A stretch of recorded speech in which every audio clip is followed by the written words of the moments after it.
أعوذ بالله من الشيطان الرجيم. أعوذ بالله من الشيطان الرجيم.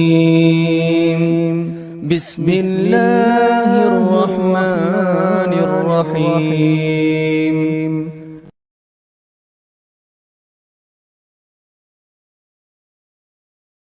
الحمد لله رب العالمين والصلاة والسلام على سيد الأنبياء والمرسلين نبينا محمد وعلى آله وصحبه أجمعين أما بعد.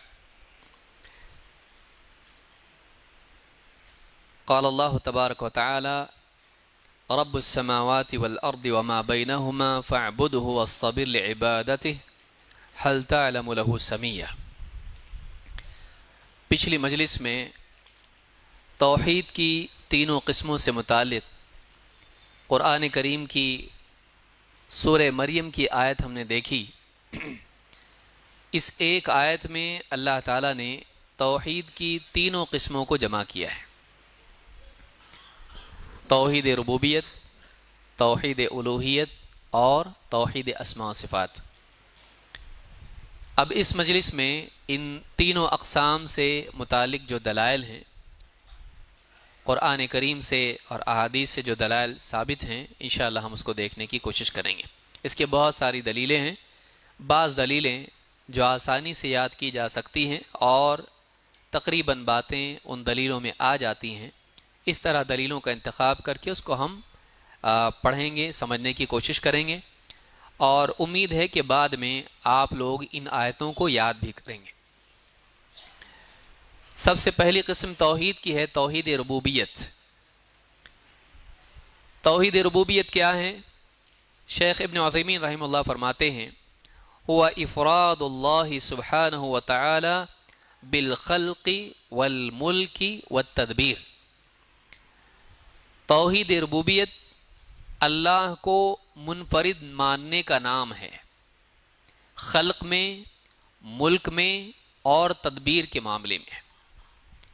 تین چیزیں علماء نے توحید ربوبیت کے بارے میں ذکر کی ہیں، بعض نے چوتھی چیز کو بھی اس میں شامل کیا ہے. توحید ربوبیت یہ ہے کہ ایک انسان یہ مانے کہ رب اللہ تعالی ہے، اللہ کے سوا کوئی رب نہیں. اس کی موٹی موٹی تعریف یہ ہے کہ اللہ رب ہے، اللہ کے سوا کوئی رب نہیں. عربی زبان میں رب کے معنی مالک کے ہوتے ہیں. امام ابن کثیر نے رب العالمین کی تفسیر میں یہ بات کہی کہ رب کے معنی عربی زبان میں مالک کے ہوتے ہیں. لیکن جب ہم اللہ کو رب مانتے ہیں تو کئی چیزوں کا ماننا اس میں شامل ہوتا ہے، صرف مالک نہیں. نمبر ایک، اللہ تعالی خالق ہے تمام چیزوں کا، اللہ کے سوا کوئی خالق نہیں. ساری چیزیں اللہ تعالیٰ کی پیدا کی ہوئی ہیں اور اکیلا اللہ تعالیٰ تمام مخلوقات کا خالق ہے، پیدا کرنے والا، وجود بخشنے والا. دو، ان تمام چیزوں کا اکیلا اللہ مالک ہے. یہ چیزیں کسی اور کی نہیں، سب کی سب اللہ کی ہیں. تین، اللہ تعالیٰ اس پورے کائنات کے نظام کی تدبیر کر رہا ہے. اس پورے کائنات کے نظام کو اکیلا اللہ چلاتا ہے. موسموں کی تبدیلی، کامیابی ناکامی، خوشی غم، راحت تکلیف، بیماری شفا، زندگی موت، تمام چیزیں اللہ تعالیٰ کے حکم سے کائنات میں ہوتی ہیں. کائنات میں اللہ ہی کی طرف سے تدبیر ہوتی ہے، وہی اس پورے نظام کو اکیلا چلا رہا ہے. اور ایک چیز بعض علماء نے اس میں اور ذکر کی ہے کہ اللہ تعالیٰ تمام مخلوقات کا رازق ہے، خالق بھی ہے اور رازق بھی ہے. وہی تمام مخلوقات کو ان کا رزق دیتا ہے، کھانا پینا اور زندگی کی بنیادی ضرورتیں. تو یہ چار چیزیں اگر آپ دیکھیں کہ ان چاروں میں اللہ تعالیٰ کو تنہا اکیلا ماننا، منفرد ماننا، اکیلا اللہ یہ کرتا ہے. اس کا نام کیا ہے؟ توحید ربوبیت. خالق، مالک، رازق اور مدبر، تدبیر کرنے والا. تو یہ چاروں چیزیں اللہ کے لیے خاص کر دینے کو توحید ربوبیت کہتے ہیں۔ ایک ایک کر کے اس کی دلیل ہم دیکھتے ہیں۔ نمبر 1، تخلیق۔ اللہ ہی خالق ہے، اللہ کے سوا کائنات کا اور مخلوقات کا کوئی خالق نہیں۔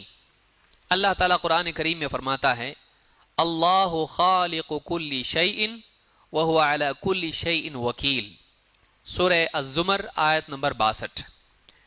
اللہ خالق کل شیء، اللہ تعالیٰ خالق ہے ہر چیز کا، تمام چیزوں کا۔ اکیلا خالق کون ہے؟ اللہ۔ اللہ کے سوا باقی تمام چیزیں مخلوق ہیں، اللہ ہی خالق ہے۔ اللہ خالق کل شیء، اللہ تمام چیزوں کا خالق ہے، اور وہ علی کل شیء وکیل، اور وہی ہر چیز پر نگہباں ہے، نگراں ہے، نگرانی کرنے والا، سرپرست۔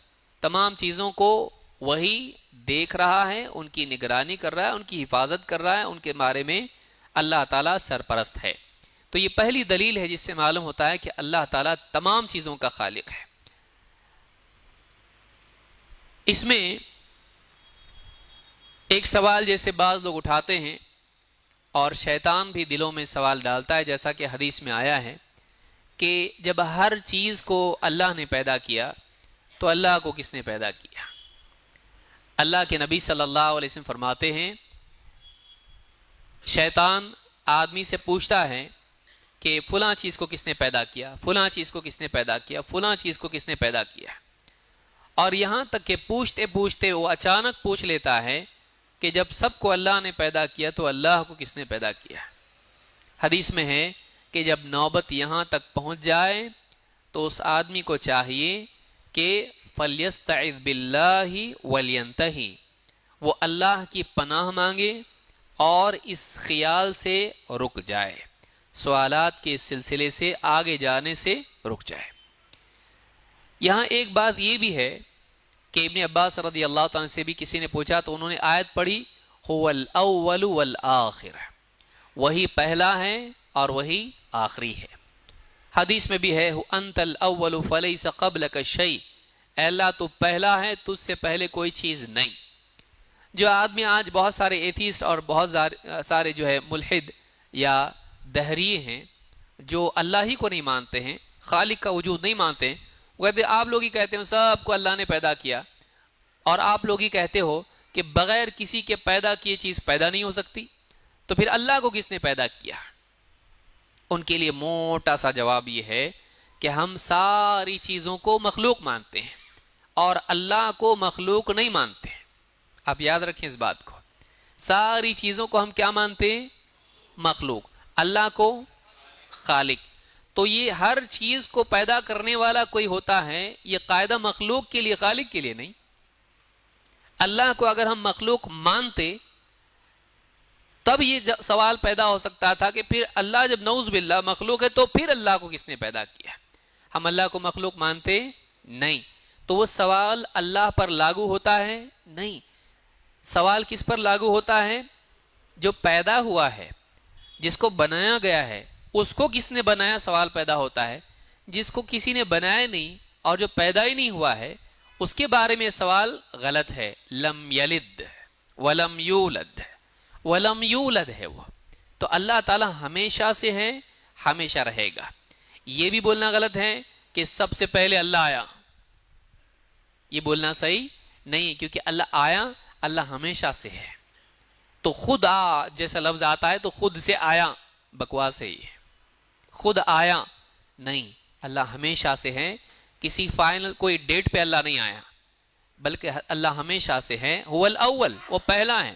تم کوئی بھی چیز، کسی بھی چیز کا نام لو، اس سے پہلے اللہ تھا، کچھ نہیں تھا، اللہ تھا۔ تو اللہ کے بارے میں ہمارا عقیدہ یہ ہے کہ اللہ خالق ہے، مخلوق نہیں۔ اسی لیے اللہ کو کس نے پیدا کیا؟ جب اللہ پیدا ہی نہیں ہوا تو کس نے پیدا کیا؟ بیوقوف سوال ہے، سمجھ میں آ رہی بات؟ جب اللہ کو ہم لوگ پیدا ہوا مانتے ہی نہیں ہے تو پیدا کس نے کیا؟ سوال بے فائدہ ہے۔ اللہ ہمیشہ، اللہ نے سب کو پیدا کیا، تو اللہ خالق ہے، مخلوق نہیں۔ اللہ تعالیٰ فرماتا ہے اللہ خالق کل شیء، اس میں بھی شرک کی نفی ہے۔ کیوں؟ اس لیے کہ اللہ کے سوا جس کو بھی پوجا جائے وہ اپنے وجود میں کس کا محتاج ہے؟ اللہ کا۔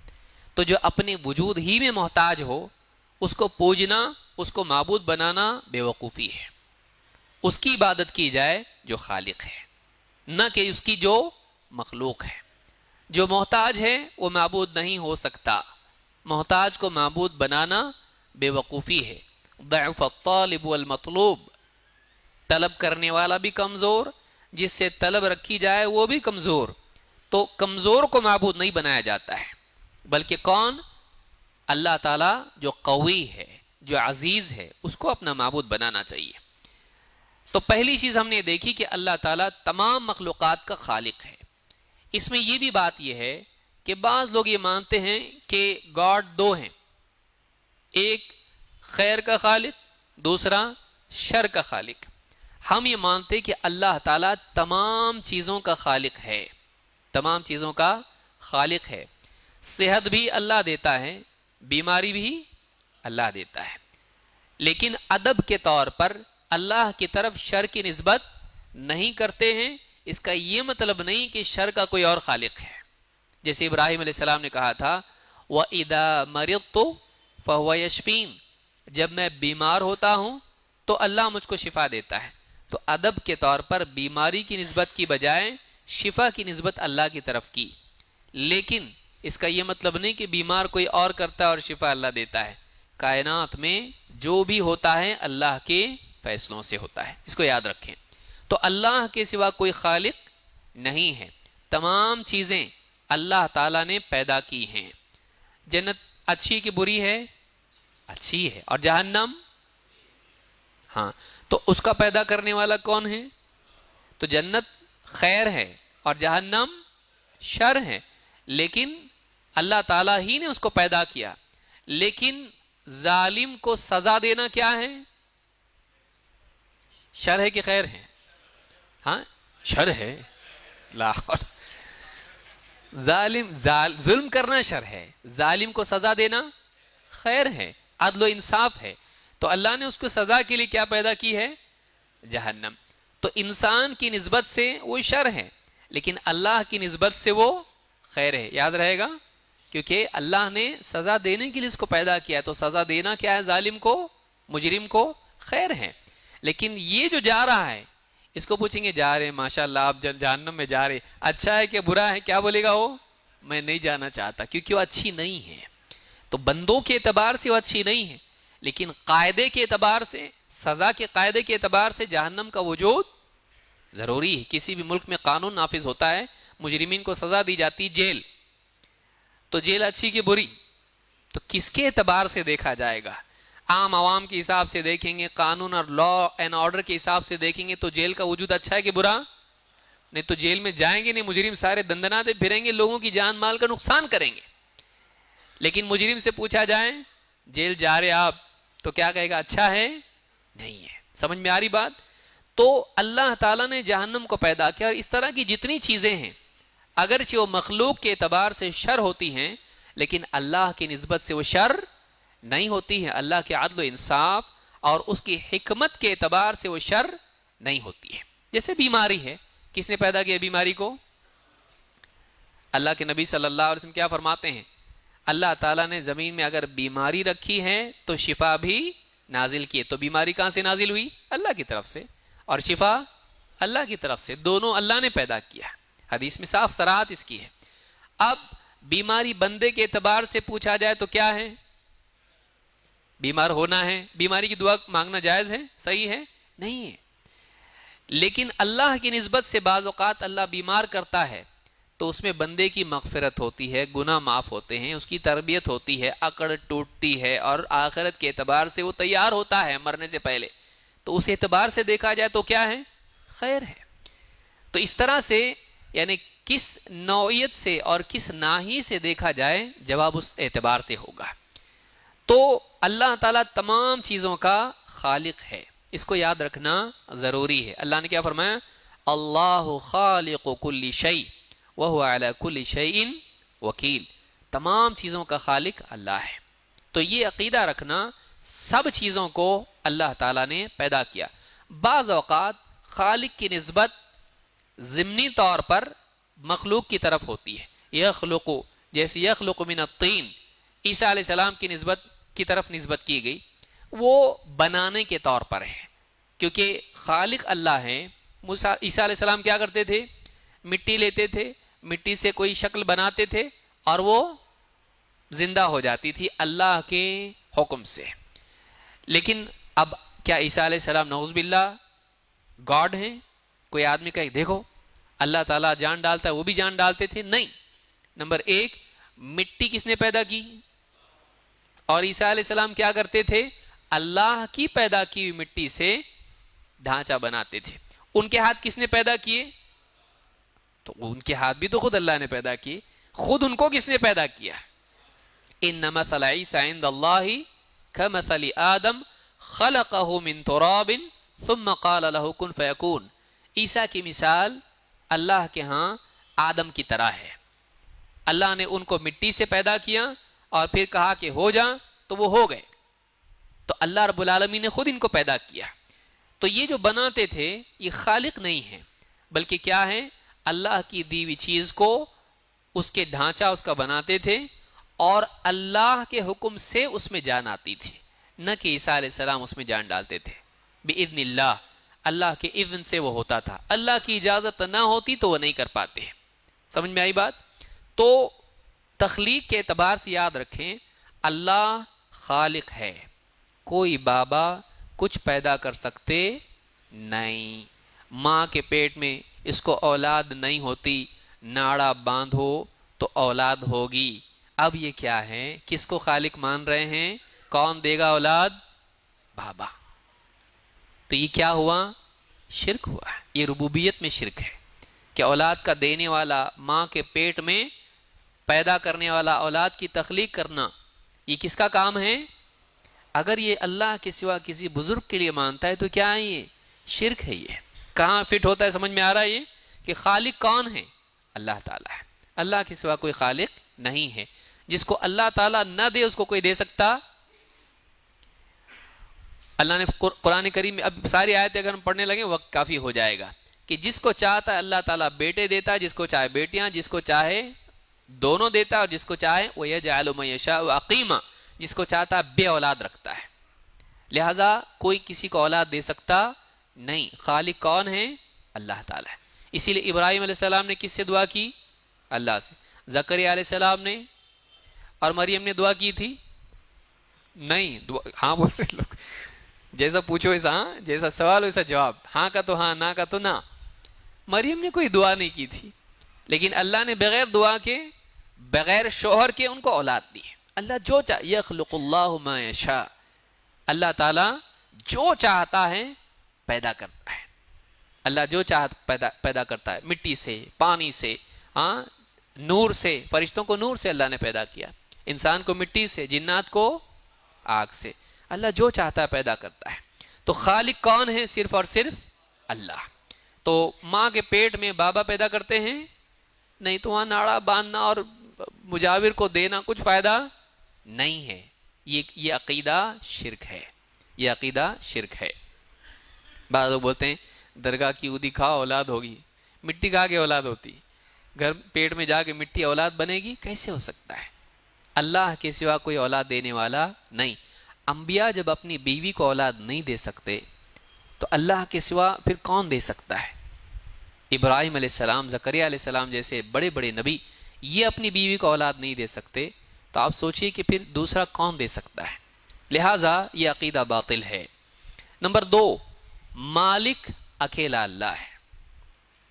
ساری کائنات کا مالک کل بھی اللہ تھا، آج بھی اللہ ہے. اللہ نے اپنے ملک میں سے، اپنی بادشاہت میں سے کسی کو دے نہیں دیا ہے. بلکہ بادشاہ کون ہے؟ مالک کے معنی ہوتے ہیں مالک، جیسے ہم جس کو مالک کہتے ہیں، اور ملک کے معنی ہوتے ہیں بادشاہ کے. ہر بادشاہ مالک بھی ہوتا ہے، لیکن ہر مالک بادشاہ ہوتا نہیں. اور بادشاہ ہوتا ہے لیکن کسی کی ذاتی ملکیت بھی ہوتی ہے، اور مالک ہوتا ہے لیکن بادشاہ نہیں ہو سکتا ہے. لیکن اللہ تعالیٰ تمام چیزوں کا، ساری کائنات کا بادشاہ بھی ہے الملک القدوس السلام، دنیا میں بھی اور آخرت میں بھی مالک یوم الدین، بدلے کے دن کا مالک، اور ایک قرت ہے ملک یوم الدین، ایسا بھی پڑھا اللہ کے رسول صلی اللہ علیہ وسلم نے، وہ بادشاہ ہے قیامت کے دن کا۔ لمن الملک اليوم، آج کس کی بادشاہ ہے؟ للہ الواحد القہار، اس اللہ کے لیے جو ایک ہے، یکتا ہے اور بڑا غلبے والا زبردست ہے۔ تو دنیا میں بھی اللہ بادشاہ ہے اور آخرت میں بھی، لیکن دنیا میں کچھ بادشاہ ہوتے ہیں تھوڑے دن کے لیے، آتے جاتے، ان سے پہلے کوئی، ان کے بعد کوئی اور۔ اللہ کا ایسا نہیں، وہ کل بھی بادشاہ تھا، آج بھی ہے اور کل بھی ہوگا۔ وقتی طور پر کسی کو بادشاہ دے دیتا ہے، تو تل ملک من تشاء، جس کو چاہتا ہے تو ملنے اس کی جو بادشاہت ہے وہ بھی کس کی مشیت پر موقوف ہے؟ دینے سے ملے وہ کوئی چیز ہے اپنی؟ اللہ کی بادشاہت کسی نے دی ہے اس کو؟ نہیں۔ لیکن دنیا کی جو بادشاہ ہے ان کو کس نے دیا؟ تو تل ملک من تشاء، وہ بھی مشیت پر ہے، سب کو نہیں دیتا، جس کو چاہتا ہے دیتا ہے۔ وہ تنزع الملک ممن تشاء، اور جب چاہتا ہے اس سے زائل بھی کر دیتا ہے۔ کتنے بادشاہ ہوتے ہیں لیکن اس کے بعد اس کا بیٹا ہے اس کو سلاخوں میں ڈال دیتا۔ کئی بادشاہ ایسے ہوئے، بیٹا ہی قتل کر دیا، قوم بغاوت کر دی اس کے خلاف اور اس کی بادشاہت ختم اور اس کو بھی قتل کر دی۔ کتنا تاریخ میں ایسا ہوا ہے۔ کسی کی بادشاہت الٹیمیٹ نہیں ہے، ایک ہی بادشاہ ہے جس کی بادشاہت ہمیشہ سے اور ہمیشہ رہے گی۔ کون؟ اللہ رب العالمین، اللہ تعالیٰ ہے۔ ایسا بھی نہیں کہ اللہ تعالیٰ نے بعض اللہ والوں کو اپنی طرف سے سب کچھ ان کے سپرد کر دیا، سارے خزانے ان کے ہاتھ میں۔ مختار کل ہے کوئی ایسا؟ نہیں کہ اللہ تعالیٰ نے اپنی سارے خزانے، اپنی ساری بادشاہت کسی کو دے دی، نہیں۔ اللہ تعالیٰ کے پاس آج بھی سارے خزانے اسی کے ہیں، وہ جس کو چاہتا ہے دیتا ہے، جس کو چاہتا ہے نہیں دیتا ہے۔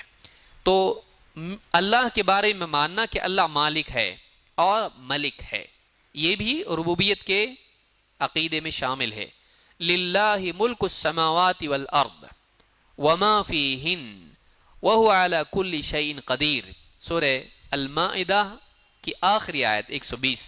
اللہ فرماتا ہے اللہ ہی کا ہے، مقدم کرنے میں تخصیص ہے، عربی کا قاعدہ ہے۔ یہ نہیں کہا ملک السماوات والارض للہ، ایسا نہیں کہا، کیا کہا؟ للہ، اللہ ہی کا ہے۔ پہلے اللہ کو لانا بتا رہا ہے کہ خاص ہے اللہ کے لیے۔ للہ ملک السماوات، آسمانوں کی بادشاہت، آسمانوں کی بادشاہت، والارض، زمین کی بادشاہت، وما فیہن، اور ان میں آسمانوں میں اور زمین میں جو کچھ بھی ہے سب بادشاہت کس کی ہے؟ اللہ کی۔ وہو علی کل شیء قدیر، اور وہ ہر چیز پر قادر ہے، وہ ہر چیز پر قادر ہے، جو چاہتا ہے کرتا ہے۔ وَيَفْعَلُ اللَّهُ مَا يَشَاءُ، اللہ تعالیٰ وہ کرتا ہے جو چاہتا ہے۔ ہم چاہیں اللہ کرے، بعض لوگ کہتے ہیں اللہ یہ کر سکتا کہ وہ کر سکتا کہ وہ کر سکتا، کہ ہمارا جواب کیا ہے؟ اللہ جو چاہے کر سکتا ہے۔ ہم غلط چیزیں اللہ کی طرف نسبت نہیں کر سکتے ہیں۔ بتاؤ اللہ یہ بھی کر سکتا کیا؟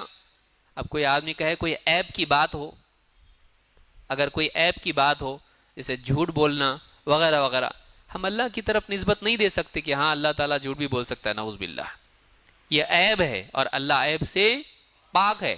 اب اگر نہیں بولتا ہے تو سامنے والا کیا کہے گا؟ دیکھو یہ کام اللہ نہیں کر سکتا ہے نا، تو وہ کیا کرے گا؟ عیب کے نہ کرنے کو عیب بنائے گا، غلط کے نہ کرنے کو عیب ثابت کرے گا۔ ہم ایسا نہیں بولتے، ہم کیا بولتے ہیں؟ ہم جواب دیتے کیا اللہ ایسا کر سکتا ہے؟ ہم کہتے اللہ جو چاہتا ہے وہ کرتا ہے، اور اللہ کبھی کچھ غلط نہیں کرتا۔ کیوں؟ اس لیے کہ غلط اللہ کی شان کے خلاف ہے۔ سمجھ میں آ رہی بات؟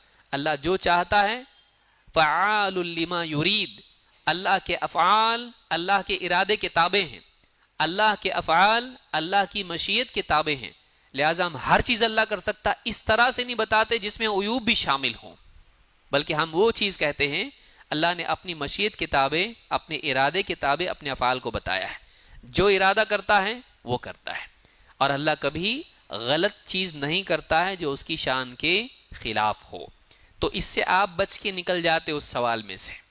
تو کہا کہ للہ ملک السماوات والارض ومن فیہن وما فیہن، آسمانوں اور زمین میں اور ان کے درمیان جو بھی ہے سب کی بادشاہت کس کی ہے؟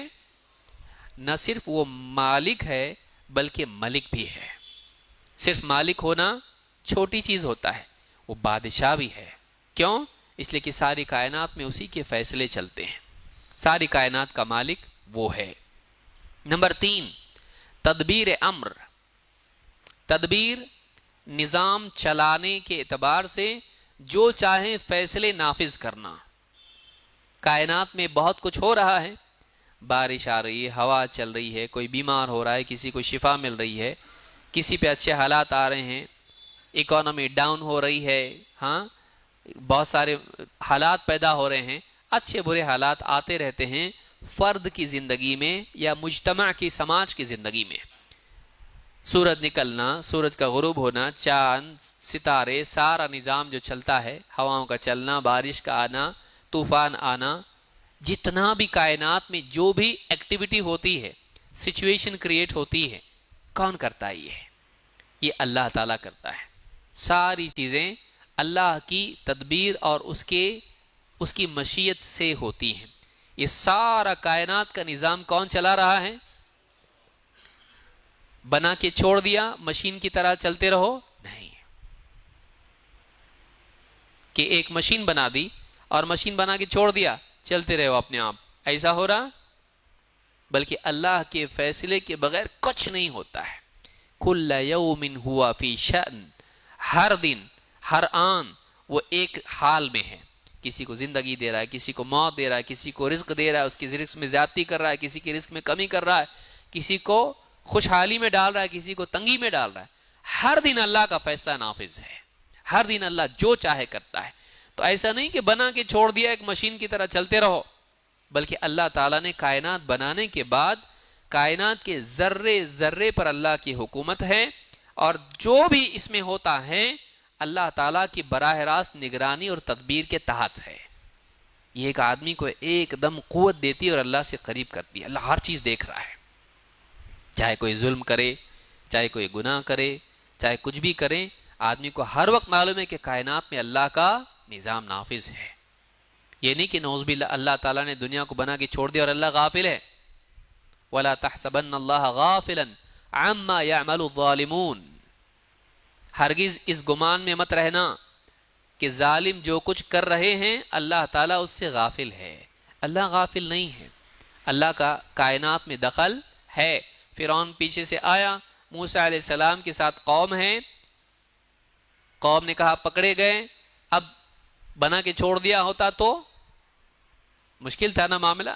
اللہ تعالیٰ نے فوراً موسیٰ علیہ السلام سے کیا کہا؟ جب موسیٰ علیہ السلام نے کہا کلا ان معی ربی سیہدین، نہیں میرا رب میرے ساتھ ہے، مجھ کو راستہ سجھائے گا. اللہ نے فوراً رہنمائی کی، کہا اپنا عصا دریا پہ مارو، پانی پہ مارو. جیسی عصا مارا راستہ بن گیا، پار ہو گئے، فرعون کو ڈبو دیا. تو اللہ تعالیٰ یہ کر رہا ہے. کائنات میں اللہ تعالیٰ کا دخل ہے، ہر آن کچھ نہ کچھ اللہ کر رہا ہے. بندے الحمدللہ رب العالمین، دنیا بھر کے بندے کہہ رہے ہیں، نماز پڑھنے والے، اللہ تعالیٰ جواب میں کہہ رہا ہے حمیدنی عبدی، میرے بندے نے میری تعریف کی. اتنے لوگ کہہ رہے ہیں اللہ سب کا جواب دے رہا ہے. ہاں اللہ اللہ ہے. ہم لوگوں کے لیے مشکل پڑ جاتا ہے، ایک ساتھ سارے لوگ سوال پوچھیں کیا ہو جائے گا مول صاحب کا حال؟ ذرا ٹھہرو، ایک ایک سوال ایک وقت میں ایک. ہاں کچھ بانٹتے ہیں تو اس وقت میں کیسا ہوتا ہے، سب جھپٹتے ہیں، اس وقت میں کیا کرتے ہیں لائن لگاؤ لائن لگاؤ، سب بند کر دو سب. تو اللہ کے لیے ایسا نہیں ہے. اللہ مخلوق کی طرح نہیں ہے. اللہ ہر آن ہر بندے کے حال سے باخبر ہے، اور کائنات میں ہر بندے کی زندگی میں اللہ کا دخل ہے، تدبیر کر رہا ہے وہ. تو اس کو تدبیر کہتے ہیں کہ ساری کائنات کا نظام چلانا مجموعی طور سے بھی، اور فرد فرد کی زندگی میں ہر چیز اللہ کو معلوم ہے. اسی لیے ہم دعا کرتے ہیں، اللہ کو معلوم ہوتا ہے اور اللہ پھر ہماری دعا کے حساب سے ہمارے ساتھ معاملہ کرتا ہے. ہر آدمی کی زندگی میں اللہ تعالیٰ کے فیصلے نافذ ہوتے ہیں. اللہ تعالیٰ فرماتا ہے یدبر الامر من السماء الى الارض. اللہ تعالیٰ تدبیر کرتا ہے معاملات کی آسمان سے لے کر زمین تک. یدبر الامر من السماء الى الارض. فیصلے کہاں سے نافذ ہوتے ہیں؟ پارلیمنٹ میں. ہاں بارش ہوگی پارلیمنٹ میں طے ہوگا تو ہوگی، نہیں تو نہیں ہوگی. ہاں اناج اگے گا، طوفان آئے گا، سیلاب آئے گا، کیا حالات، لوگ بیمار آئیں گے، پلیگ آئے گا کہ نہیں آئے گا، کون طے کرتا ہے؟ پارلیمنٹ میں. لوک سبھا، راجیہ سبھا کہاں ہوتا ہے؟ اللہ کے پاس سے ہوتا ہے. اللہ تعالی کی طرف سے فیصلے ہوتے ہیں کہ کیسے حالات آئیں گے. یدبر الامر من السماء الى الارض. آسمان سے لے کے زمین تک تمام امور کے فیصلے کون کرتا ہے؟ بارش ہوگی اوپر سے کہ نہیں، زلزلہ آئے گا نیچے سے کہ نہیں. اور فیصلے کہاں سے نافذ ہوتے ہیں؟ وَفِي السَّمَاءِ رِزْقُكُمْ وَمَا تُوعَدُونَ. اللہ نے کہا تمہارا رزق آسمان میں ہے، وہاں سے تمہارا رزق زمین پہ ڈالا جاتا ہے. چاہے بارش کی صورت میں دیکھو یا لوح محفوظ میں لکھا ہوا دیکھو، کسی بھی اعتبار سے ہو، رزق کا فیصلہ کہاں سے ہوتا ہے؟ آسمان سے. تو یدبر الامر من السماء الى الارض، یہ سورہ سجدہ کی آیت نمبر 5 ہے. اسی طرح سے اللہ نے فرمایا اللہ الذی خلقکم ثم رزقکم ثم یمیتکم ثم یحییکم. اللہ ہی تو ہے جس نے تم کو پیدا کیا، خلق، ثم رزقکم، پھر تم کو رزق دیا، پیدا کر کے چھوڑ نہیں دیا، کھانے کو ہی نہیں، مر گئے سب. ہاں پیدا تو ہوئے، جان تو آئی، گئی بھی. کیسے؟ کھانے کو ہی نہیں کچھ، پینے کو ہی نہیں کچھ یہاں پہ، اور آکسیجن ہی نہیں. کیسا ہوتا؟ انسان کو حیات دینے کے بعد اللہ تعالیٰ نے اس حیات کی ابتدا کے ساتھ اس حیات کی ارتقاء کا بھی انتظام کیا ہے، اس کی بقا کا بھی انتظام کیا ہے تاکہ کھاؤ پیو جیو. اللہ نے اس کا بھی انتظام کیا. اللہ نے فرمایا اللہ الذی خلقکم ثم رزقکم، پیدا کرنے کے بعد تمہارے رزق کا بھی انتظام کیا. پھر ثم یمیتکم، اس کے بعد وہ تم کو موت دیتا ہے. ثم یحییکم، پھر تم کو وہ زندہ کرے گا. اللہ پیدا کرنے پر بھی قادر ہے، اللہ تعالیٰ زندگی باقی رکھنے پر بھی قادر ہے، اللہ تعالیٰ زندگی ختم کرنے پر بھی قادر ہے، ختم کر کے واپس زندہ کرنے پر بھی قادر ہے. ساری کیفیات آپ دیکھیے، ابتدا، بقا، انتہا، واپس سے پیدا کرنا. تو یہ ساری چیزیں جو ہیں یہ اللہ اس پر قادر ہے. اللہ فرماتا ہے هل من شرکائکم من یفعل من ذلکم من شیء، جن کو تم نے شریک بنا رکھا ہے، تمہارے ان شریکوں میں سے کوئی ہے جو ان کاموں میں سے کوئی ایک کام بھی کر سکتا ہے؟ ذالکم، اللہ نے فرمایا سبحانہ وتعالی عما یشرکون، پاک ہے اللہ ان کے شرک سے جس میں یہ لوگ مبتلا ہیں. اللہ کے سوا کوئی کر سکتا نہیں. خالق، رازق اور زندگی اور موت کا مالک، یہ سب کا سب کون کرتا ہے؟ یہ اللہ ہے، یہ اللہ کرتا ہے. اس سورہ روم کی آیت نمبر 40 ہے.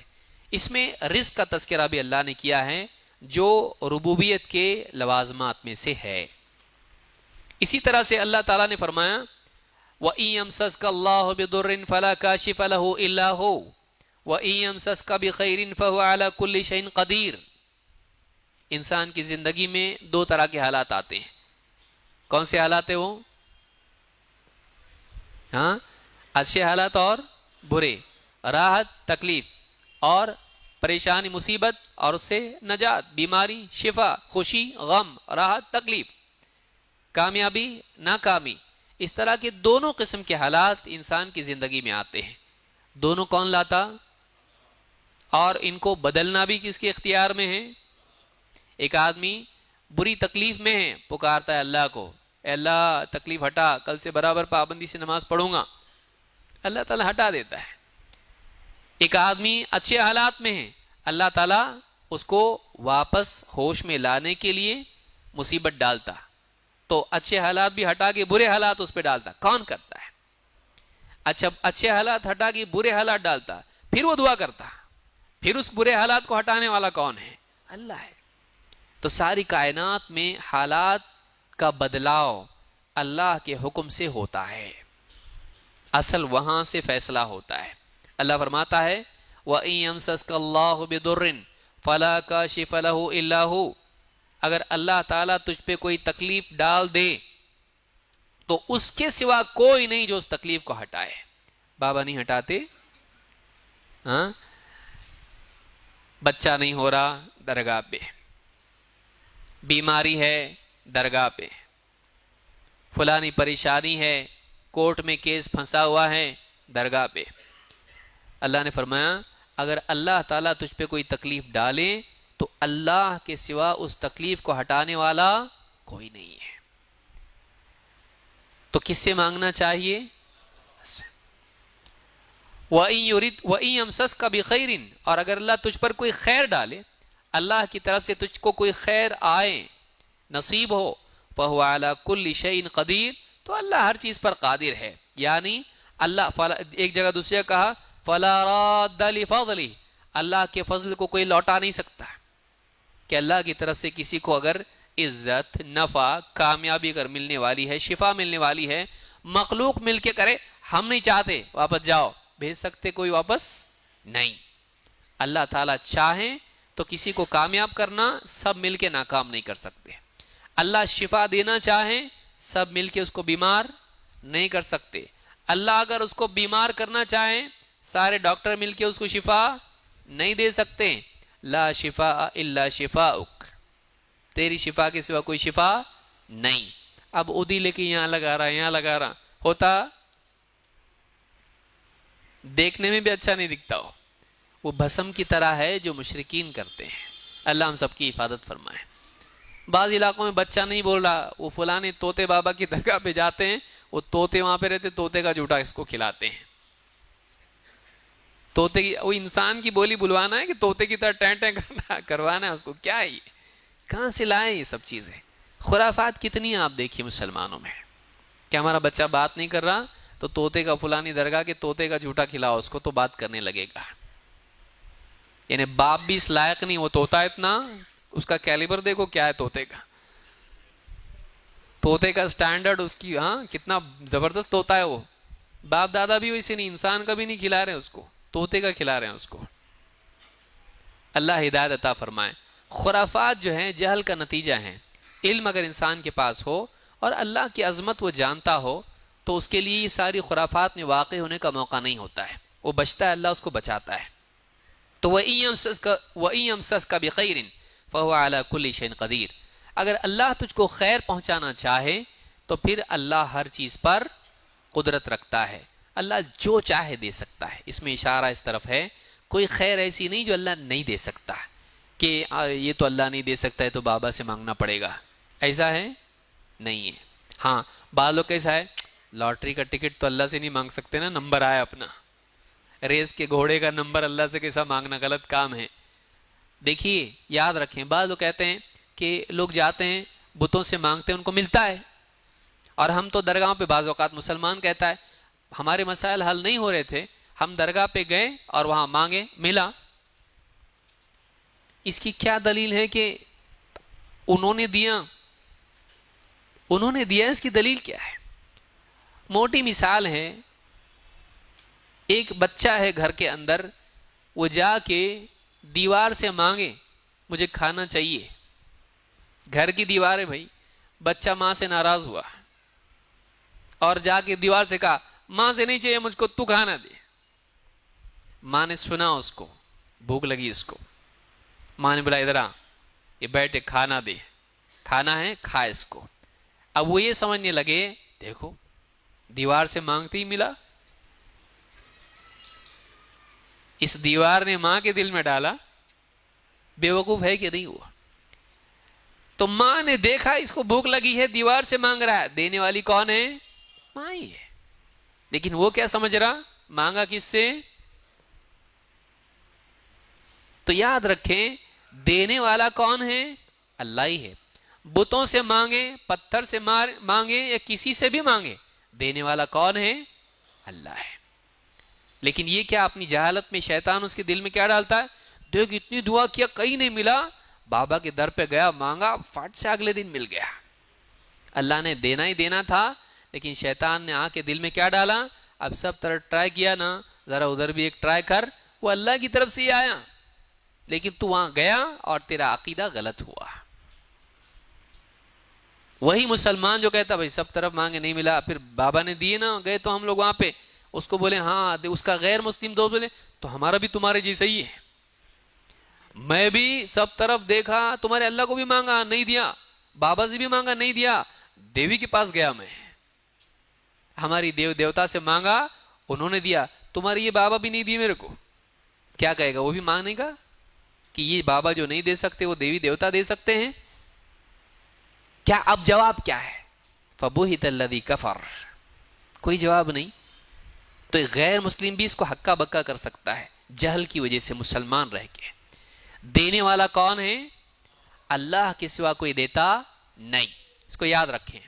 تو یہ تدبیر ہے۔ اللہ تعالیٰ قرآن کریم میں فرماتا ہے یولج اللیل فی النہار ویولج النہار فی اللیل وسخر الشمس والقمر کل یجری لأجل مسمى ذالکم اللہ ربکم لہ الملک والذین تدعون من دونہ ما یملکون من قطمیر۔ سورہ فاطر آیت نمبر 13۔ کیا فرمایا؟ یولج اللیل فی النہار، وہ دن کو داخل کرتا ہے رات میں، رات بڑی ہو جاتی ہے دن چھوٹا، ہاں سردیوں میں رات بڑی ہو رات دن کا ٹائم کدھر چلا گیا؟ رات کے ڈپارٹمنٹ میں، رات کے پاکٹ میں۔ پھر وَيُولِجُ النَّهَارَ فِي اللَّيْلِ، اور دن کو داخل کر دیتا ہے کس میں؟ رات میں، رات کو دن میں، دن کو رات میں۔ تو کبھی دن بڑے ہو جاتے ہیں اور کبھی رات بڑی ہو جاتی ہے۔ وَسَخَّرَ الشَّمْسَ وَالْقَمَرَ، اور اس نے سورج اور چاند کو مسخر کر رکھا ہے، چاند کی برابر منزلیں ہیں اور ہر مہینے میں برابر وہ چھوٹا بڑا بڑا چھوٹا برابر ہو جاتا ہے، سسٹم چلتا رہتا ہے، مہینوں کی گنتی ہی لوگ گنتے ہیں، آج کیلنڈر ہے پہلے نہیں تھے۔ اور سورج ہے برابر اس کے اوقات ہیں، ان اوقات میں سورج غروب ہوتا ہے، حتیٰ کہ بالکل سائنسدانوں نے بنا کے رکھا ہے اسی ٹائم پہ غروب ہوگا، سن سیٹ اور سن رائز۔ یہ کتنی یعنی پابندی کے ساتھ سورج کا طلوع اور غروب ہونا، کس نے پابند بنا رکھا ہے اس کو؟ اللہ نے بنا رکھا ہے، اللہ نے اس کو بنا کے رکھا ہے پابند۔ کائنات کے اندر نظام کا ہونا اس نظام کے بنانے والے کی دلیل ہے، قانون کا ہونا قانون بنانے والے کی دلیل ہے، ان کو پابند کرنا اس کی قدرت اور اس کی حکمت، اس کے علم کی دلیل ہے۔ اور اللہ نے کہا ذالک، اور کل یجری لاجل مسمى، ہر ایک چلا جا رہا ہے ایک مقررہ وقت تک کے لیے۔ وہ وقت کب آنے والا ہے؟ قیامت کا دن، تب تک کے لیے چلتا رہے گا۔ جب قیامت آئے گی سورج الٹا معاملہ ہو جائے گا، مشرق کی بجائے کہاں سے طلوع ہوگا؟ مغرب سے۔ ذالکم اللہ ربکم لہ الملک، یہ ہے تمہارا رب اللہ، ساری بادشاہت اسی کی ہے۔ اور اللہ کے سوا دوسرے کیسے ہیں؟ والذین تدعون من دونہ، اللہ کے سوا جن کو تم پکارتے ہو، جن سے تم دعائیں کرتے ہو، فریاد کرتے ہو، ما یملکون من قطمیر، وہ کھجور کی گٹھلی کے چھلکے کے بھی مالک نہیں۔ باقی چھوڑو، جس کی تم کو ضرورت نہیں اس کے بھی مالک نہیں۔ کھجور کی گٹھلی ہوتی ہے، آپ نے رمضان میں دیکھا ہوگا، اس کے اوپر ایک کیا ہوتی ہے؟ ایک جھلی ہوتی ہے، سفید سا کاغذ کی طرح ہوتا ہے، تو کیا ہے؟ قطمیر۔ اس کے بھی مالک نہیں ہے، یعنی اتنی بھی ان کی ملکیت کائنات میں نہیں، اتنی بھی اتھارٹی ان کے پاس نہیں ہے۔ ساری چیزوں کا مالک کون ہے؟ سورج چاند ستارے رات دن اور سارا نظام، سب کا سب اللہ تعالیٰ اس کا مالک ہے۔ وہ رب ہے، وہ رب ہے جو ساری کائنات کا نظام چلا رہا ہے۔ تو خالق، مالک اور رازق اور تدبیر کرنے والا، یہ کون ہے؟ اللہ ہے۔ بعض مسلمان مانتے ہیں بابا کی نظر کرم ہے ہمارے اوپر، آج کل حالات دکان کے اچھے چل رہے، کولگاؤں والے بابا کا فوٹو جب سے لگا ہے سب صحیح ہو گیا۔ تو اس طرح سے لوگ مانتے ہیں کہ ان سے ہمارے حالات بدلتے ہیں، نہیں، حالات کا بدلنا کس کے حکم سے ہوتا ہے؟ اللہ کے حکم سے۔ کوئی حالات کو بدل سکتا نہیں۔ بعض دیکھیے ملکوں میں جنگیں ہوئی، بعض درگاہوں پہ بھی بم گرے، کیا ہوا؟ ہوئی سیکیورٹی؟ نہیں۔ بچا سکے؟ نہیں، نہ بم روک سکے نہ ان درگاہوں کو بچا سکے، تو پھر مرید کو بچائیں گے؟ آپ سوچئے، کون؟ اللہ ہی ہے جو شفا دے سکتا ہے، رزق دے سکتا ہے، اولاد دے سکتا ہے، اللہ کے سوا کوئی نہیں دے سکتا ہے۔ بہت سارے درگاہوں کے اوپر بیٹھنے والے مرید، وہاں پہ آپ دیکھیے ڈبہ رکھا ہوتا ہے چندہ، دور سے چل کے گیا بیچارہ، اس کو کوئی تو بولے وہاں چل وہاں مانگ، بابا بہت بڑے ہیں دینے والے ہیں، تیری دکان نہیں چل رہی نا، ان کی طرف سے ملے گا۔ اب گیا مانگا ہوگا، باہر نکلا وہاں ڈبہ رکھا ہوا ہے درگاہ کا چندہ، میں وہاں سے میرے لیے آیا، اب یہ مجھ سے مانگ رہے ہیں۔ بعض اوقات تو چادر کے نیچے سے ہی بولتا لاؤ۔ تو جب یہ دینے والے ہیں تو ان کے کیا کائے کا چندہ ہے بھائی؟ بولے درگاہ کا تھوڑا ریکنسٹرکشن کر رہے ہیں، اس کے لیے چندے کی ضرورت ہے۔ بابا نہیں دیتے، بابا کیوں نہیں دیتے ہیں؟ وہ مرید کو کیوں ضرورت ہے دوسروں سے لینے کی؟ مجاور کو کیوں ضرورت ہے دوسروں سے لینے کی؟ جب بابا دیتے ہیں تو مرید مجاور نے بانٹنا چاہیے، آؤ ادھر جلدی آؤ، یہ لو پیسے، یہ لو 500 کے نوٹ، یہ لو گلابی نوٹ، یہ لو نیلے نوٹ، سب کو بانٹنا چاہیے نا۔ کہاں ہیں وہ؟ تو مانگ رہے ہیں۔ یعنی یہ بابا سے مانگے، اور اس کا اسپیشل سیکرٹری جو بھی مجاور وہاں پہ ہے مین درگاہ کا، وہ پبلک سے مانگ رہا ہے، بابا سے مانگنے کی بجائے اس کو بولتے ان سے ہی مانگو ذرا، لیکن ہم کو بھی دو، تم قریب ہے ان کے، بابا اللہ سے قریب ہے، بابا سے تم قریب ہے، تم ہم کو دو، لے کے دو، دیتا ہو تمہارا تم مانگو اور جلدی نکلو یہاں سے، بولتا ہو۔ سوچئے کتنی بڑی جہالت ہے مسلمانوں میں، کہ محتاج سے مانگنا کتنی بڑی محتاجی ہے، یہ جہل کا نتیجہ ہے۔ اہل مکہ بھی ربوبیت کو مانتے تھے، اللہ کو رب ماننا ضروری ہے، کافی نہیں، اس کو یاد رکھیے، اللہ کو رب ماننا ضروری ہے، کافی نہیں ہے۔ خالی رب مان کے توحید ہو گئی پوری؟ نہیں، رب ماننے کے ساتھ ساتھ اللہ تعالیٰ کو معبود ماننا بھی ضروری ہے، اور صرف اللہ رب ہے اور صرف معبود اللہ ہی ہے، یہ ماننا ضروری ہے۔ عرب کے مشرکین اللہ ہی کو پکارتے تھے مسائل میں۔ اللہ تعالیٰ فرماتا ہے وَلَئِن سَأَلْتَهُم مَّنْ خَلَقَ السَّمَاوَاتِ وَالْأَرْضِ وَسَخَّرَ الشَّمْسَ وَالْقَمَرَ لَيَقُولُنَّ اللَّهُ، اگر اے نبی آپ ان سے پوچھو، ان مشرکین سے، کون ہے جس نے آسمان اور زمین کو پیدا کیا، اور کون ہے جس نے سورج چاند کو مسخر پابند کر رکھا ہے؟ خالق، مدبر کون ہے؟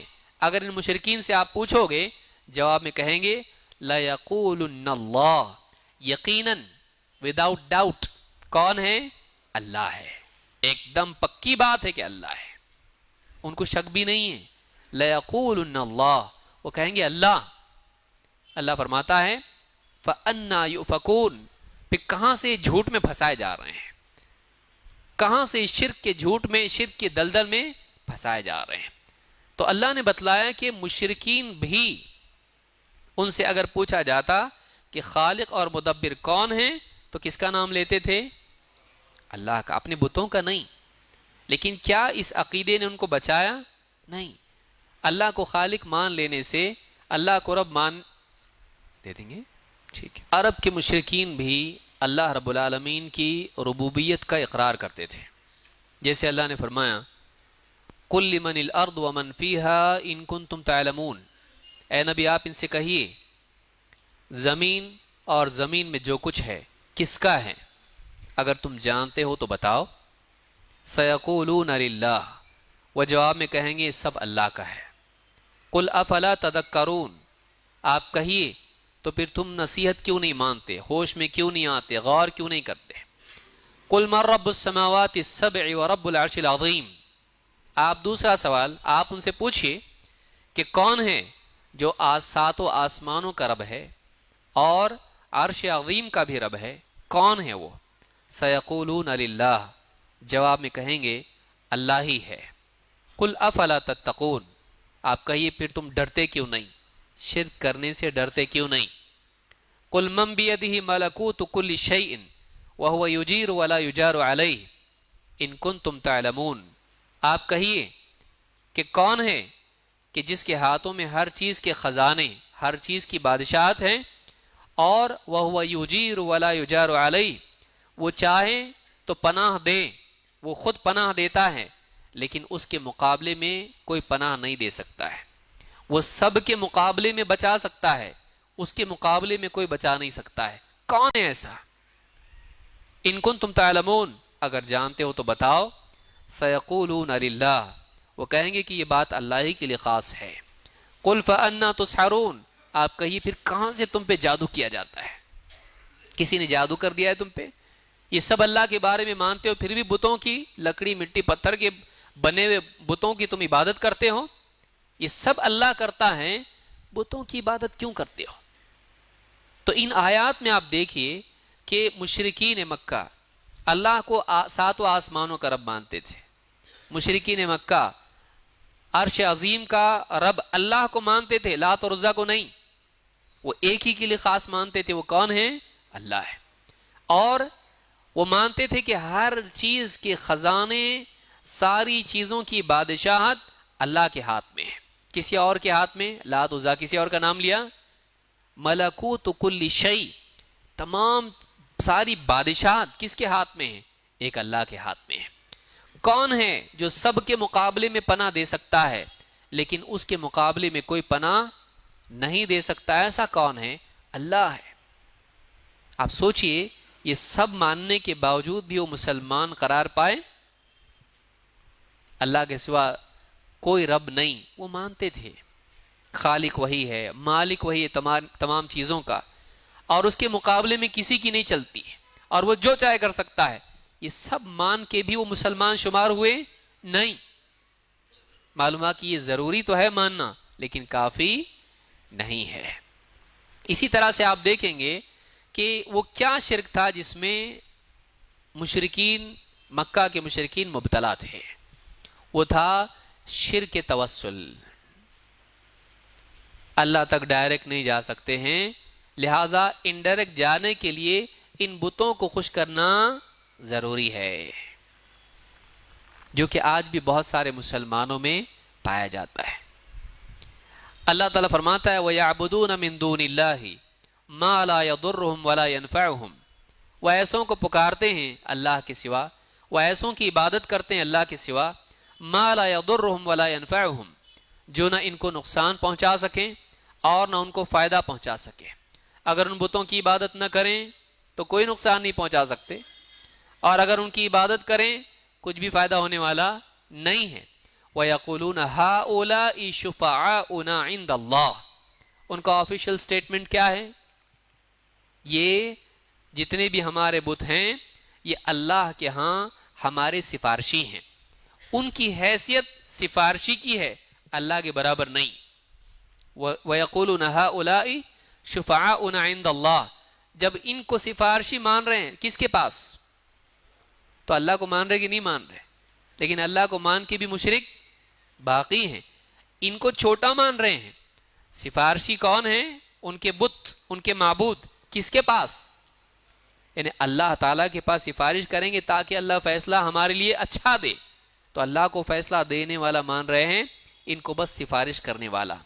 اس کا یہ مطلب ہے کہ کوئی آدمی مانتا ہے، کوئی ہم ان کو اللہ کے برابر نہیں مانتے. لوگ کیا کہتے ہیں؟ ہم اپنے بزرگوں کو اللہ کے برابر تھوڑی مانتے ہیں. شرک کیسے ہوا؟ اگر برابر مانے تو شرک ہوگا نا. کیا یہ بات صحیح ہے؟ نہیں. کیا مشرکین اپنے بتوں کو اللہ کے برابر مانتے تھے؟ اللہ کے برابر نہیں مانتے تھے. وہ لوگ اللہ تعالیٰ جیسا ان کو نہیں مانتے تھے. یہاں پر آیتیں خود بتا رہی ہیں کہ ان کی حیثیت وہ اللہ کے برابر نہیں مانتے تھے. وَيَقُولُونَ هَؤُلَاءِ شُفَعَاؤُنَا عِندَ اللَّهِ. اللہ فرماتا ہے قُلْ أَتُنَبِّئُونَ اللَّهَ بِمَا لَا يَعْلَمُ فِي السَّمَاوَاتِ وَلَا فِي الْأَرْضِ. اے نبی آپ کہیے کیا تم اللہ کو ایک ایسی بات بتا رہے ہو جس کا وجود اللہ نہ آسمانوں میں جانتا ہے نہ زمین میں؟ کہ اللہ تک پہنچنے کے لیے بھی کچھ ایسے سفارشی ہیں جن کی عبادت کرنی پڑے گی تو اللہ تک پہنچ سکتے ہیں. ایک ایسی چیز ہے جس کا وجود نہ آسمان میں نہ زمین میں، نہ فرشتوں میں کوئی ایسا سفارشی جس کی عبادت کی ضرورت ہو، نہ زمین میں ایسا کوئی بندہ ہے جس کی عبادت کی ضرورت ہو اللہ تک پہنچنے کے لیے. تم اللہ کو ایک ایسی خبر دے رہے ہو جس کو اللہ ہی جانتا نہیں. جب اللہ کسی چیز کو نہیں جانتا ہے تو اس کا وجود ہے؟ اس چیز کا ہی وجود نہیں ہے. سبحانہ و تعالی عما یشرکون. اللہ تعالیٰ پاک ہے اس شرک سے جو یہ اللہ کے ساتھ کر رہے ہیں. یہ سورہ یونس کی آیت نمبر 18 ہے. تو ان کا قول جس کو قرآن میں ذکر کیا گیا وہ کیا ہے؟ وہ اپنے بتوں کو اللہ کے ہاں سفارشی مانتے تھے، ان کو سفارشی بنا کر ان کی عبادت کرتے تھے، اسی لیے کہا وَيَعْبُدُونَ، وہ عبادت کرتے ہیں۔ تو کسی کو اللہ تک پہنچنے کا وسیلہ مان کر اس کے لیے عبادتی اعمال کا کرنا، یہ مشرکین کا شرک تھا۔ آج بھی بہت سارے مسلمان ایسا کرتے ہیں، درگاہ پہ کندوری کر رہے ہیں، کیوں؟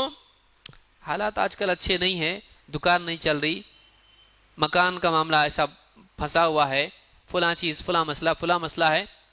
اللہ تعالیٰ سے ڈائریکٹ دعا، ہم لوگ گناہ گار ہیں، اللہ ہماری سنتا نہیں۔ بابا اللہ کے قریبی ہیں، تو درگاہ پہ اگر ہم یہ کام کریں گے، بابا کے نام سے کندوری کریں گے، تو بابا اللہ کے پاس ہماری سفارش کریں گے، بگڑی بن جائے گی۔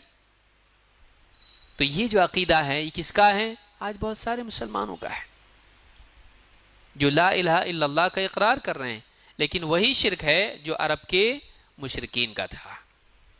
اسی طرح سے اللہ نے فرمایا والذین اتخذوا من دونه اولیاء ما نعبدهم الا ليقربونا الى الله زلفى، جن لوگوں نے اللہ کے سوا اوروں کو کارساز بنا رکھا ہے، ان کا کہنا یہ ہے کہ ہم ان کی عبادت صرف اس لیے کرتے ہیں کہ یہ ہمیں اللہ سے کچھ اور قریب کریں۔ یہ بھی ان کا سٹیٹمنٹ ہے۔ کیوں کرتے؟ اس لیے کرتے ہیں کہ یہ جو ہمارے بت ہیں ان کی عبادت کیوں کرتے ہیں؟ یہ کیا کریں ہمیں؟ نیت کتنی اچھی ہے، کیا نیت ہے؟ کس کے قریب ہونا ہے؟ اللہ کے قریب ہونا غلط نیت ہے، تو پھر عمل کیسے غلط ہوا؟ بعض لوگ کیا، ہماری نیت صحیح ہے، نیت صحیح ہے لیکن کام بھی صحیح ہونا چاہیے۔ اللہ کا قرب حاصل کرنے کے لیے ایسا ذریعہ استعمال کرنا جو اللہ کو ناپسند ہے جائز نہیں ہے، بلکہ وہ ذریعہ کیا، اللہ سے قریب کرنے والا کہ دور کرنے والا ہے۔ شیطان کا یہی حربہ ہوتا ہے، اللہ سے دور کرنے والی چیز کو اللہ سے قریب کرنے کا ذریعہ بتاتا ہے اور دھوکہ دیتا ہے۔ تو کہا کہ جن لوگوں نے اللہ کے سوا دوسروں کو اپنا کارساز بنا رکھا ہے، وہ کہتے ہیں کہ ہم ان کی عبادت تو صرف اس لیے کرتے ہیں کہ یہ ہمیں اللہ سے کچھ اور قریب کریں۔ تو ان بتوں کی حیثیت ان کے یہاں تھی اللہ تک پہنچانے والے۔ پہنچنا کس تک تھا ان کو؟ تو اللہ کو بڑا مانتے تھے وہ، اور ان کو چھوٹا مانتے تھے۔ یہ پہنچانے والے ہیں، پہنچنا اللہ تک ہم کو ہے۔ اللہ کو بڑا مانتے تھے، ان کو چھوٹا۔ معلوم یہ ہوا کہ اگر ایک انسان بتوں کو، بزرگوں کو، انبیاء کو، صالحین کو، فرشتوں کو اللہ کے برابر نہ بھی مانے تب بھی وہ مشرک ہو سکتا ہے۔ کیسے؟ اللہ کے حق میں ان کو برابر مانے۔ دیکھیے دو چیزیں ہیں، یاد رکھیے جو بول رہا ہوں ابھی میں۔ ایک ہے اللہ کے مرتبے اور مقام میں برابر کرنا، دوسرا ہے اللہ کے حق میں برابر کرنا۔ انسانیت کی اکثریت اللہ کے مقام میں اپنے بتوں کو، بزرگوں کو برابر نہیں کرتی۔ جتنا بڑا اللہ ہے اتنے بڑے یہ بھی، بولتا ہے کوئی ایسا نہیں۔ لیکن اللہ کی بھی عبادت اور ان کی بھی عبادت، اللہ کے نام سے بھی قربانی اور بابا کے نام سے بھی قربانی۔ قربانی کس کا حق ہے؟ عبادت کس کا حق ہے؟ اللہ کا۔ اس حق میں ان کو برابر کر دیا۔ تو حق میں برابر کیا، مرتبے میں نہیں، تب بھی شرک ہوتا ہے۔ چاہے وہ آدمی چھوٹا مانے، اللہ بڑا، یہ چھوٹے، لیکن عبادت ان کی بھی کی اور اللہ کی بھی۔ اب کیا کر دیا؟ برابر۔ کس چیز میں؟ عبادت میں۔ تو اللہ کے حق میں برابر کیا، اس کو شرک کہتے ہیں۔ چاہے مقام میں برابر نہ کرے، مقام میں برابر کرنا بھی شرک ہے، لیکن مقام میں برابر نہیں کیا، حق میں برابر کیا۔ اللہ بھی عبادت کا حقدار، بابا بھی عبادت کے حقدار، اللہ کے بھی نام کی نظر، بابا کے بھی نام کی نظر، اللہ کے نام کی بھی قربانی، بابا کے نام کی بھی قربانی، اللہ کے نام کی بھی نماز، صلاۃ غوثیہ، بابا کے بھی نام کی نماز۔ تو یہ کیا ہو گیا؟ یہ شرک ہوا۔ اب اس نے اللہ کے برابر کر دیا، استحقاق میں، مقام میں نہیں۔ تو مشرکین اللہ کے حق میں اپنے بتوں کو برابر کرتے تھے، نہ کہ مقام کے اعتبار سے۔ تو ایسا اگر کوئی کرتا ہے یہ سمجھ کے کہ اللہ بڑا ہے، پہنچنا اللہ تک ہی ہے، ان کے تھرو پہنچنا ہے، ہم کو ان کے ذریعے پہنچنا ہے، تو وہ ذریعہ جو بناتا ہے آدمی، اس طور پر شرک کرنا بھی انسان کو مومن کی بجائے مشرک بنا دیتا ہے. سمجھ میں آئی بات؟ یاد رہے گا. توحید الوہیت کیا ہے؟ اب دوسری جو صورت ہے، دوسری جو قسم ہے توحید کی، وہ کیا ہے؟ توحید الوہیت. اس کا دوسرا نام کیا ہے؟ توحید عبادت. اللہ کی عبادت میں توحید کا اہتمام کرنا. سب سے پہلی چیز یہ ہے کہ عبادت ہی وہ غرض ہے جس کے لیے اللہ تعالیٰ نے انسانوں کو اور جنات کو پیدا کیا ہے. یہ ہماری تخلیق کا مقصد ہے. اللہ نے فرمایا وَمَا خَلَقْتُ الْجِنَّ وَالْإِنسَ إِلَّا لِيَعْبُدُونَ، میں نے جنات اور انسانوں کو صرف اپنی عبادت کے لیے پیدا کیا ہے. یعبدون لیعبدونی، تاکہ وہ میری عبادت کریں، کسی اور کی نہیں. یعنی یہاں یہ مطلب نہیں ہے تجارت چھوڑو، کام کاج چھوڑو، کھانا پینا سب چھوڑ دو، خالی عبادت کرو، یہ مراد نہیں ہے. یہاں مراد کیا ہے؟ میں نے جنات اور انسانوں کو صرف اپنی عبادت کے لیے پیدا کیا ہے، کسی اور کی عبادت کے لیے نہیں. تو یہاں پر یہ معنی ہے کہ توحید کے لیے پیدا کیا ہے. تو وما خلق، اسی لیے ابن عباس رضی اللہ تعالیٰ نے اس آیت کی تفسیر میں کیا کہا؟ لیوحدون، تاکہ وہ میری توحید کا اہتمام کریں، تاکہ وہ میری توحید کا اہتمام کریں. کس نے کہا یہ؟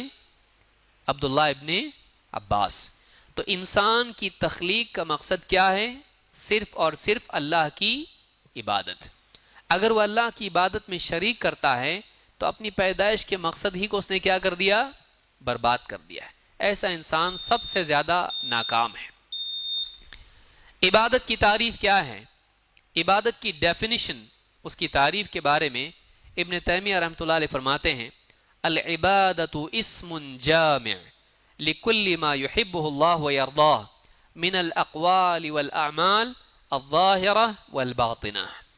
عبادت ایک جامع لفظ ہے جس میں ہر وہ چیز شامل ہے جس کو اللہ تعالیٰ پسند کرتا ہے اور جس سے راضی ہوتا ہے. وہ تمام اعمال جن کے بارے میں اللہ نے بتایا کہ اللہ کو یہ پسند ہے، وہ ساری عبادت ہے. وہ تمام اعمال جن پر اللہ نے راضی ہونے کا وعدہ کیا، وہ ساری عبادات ہیں.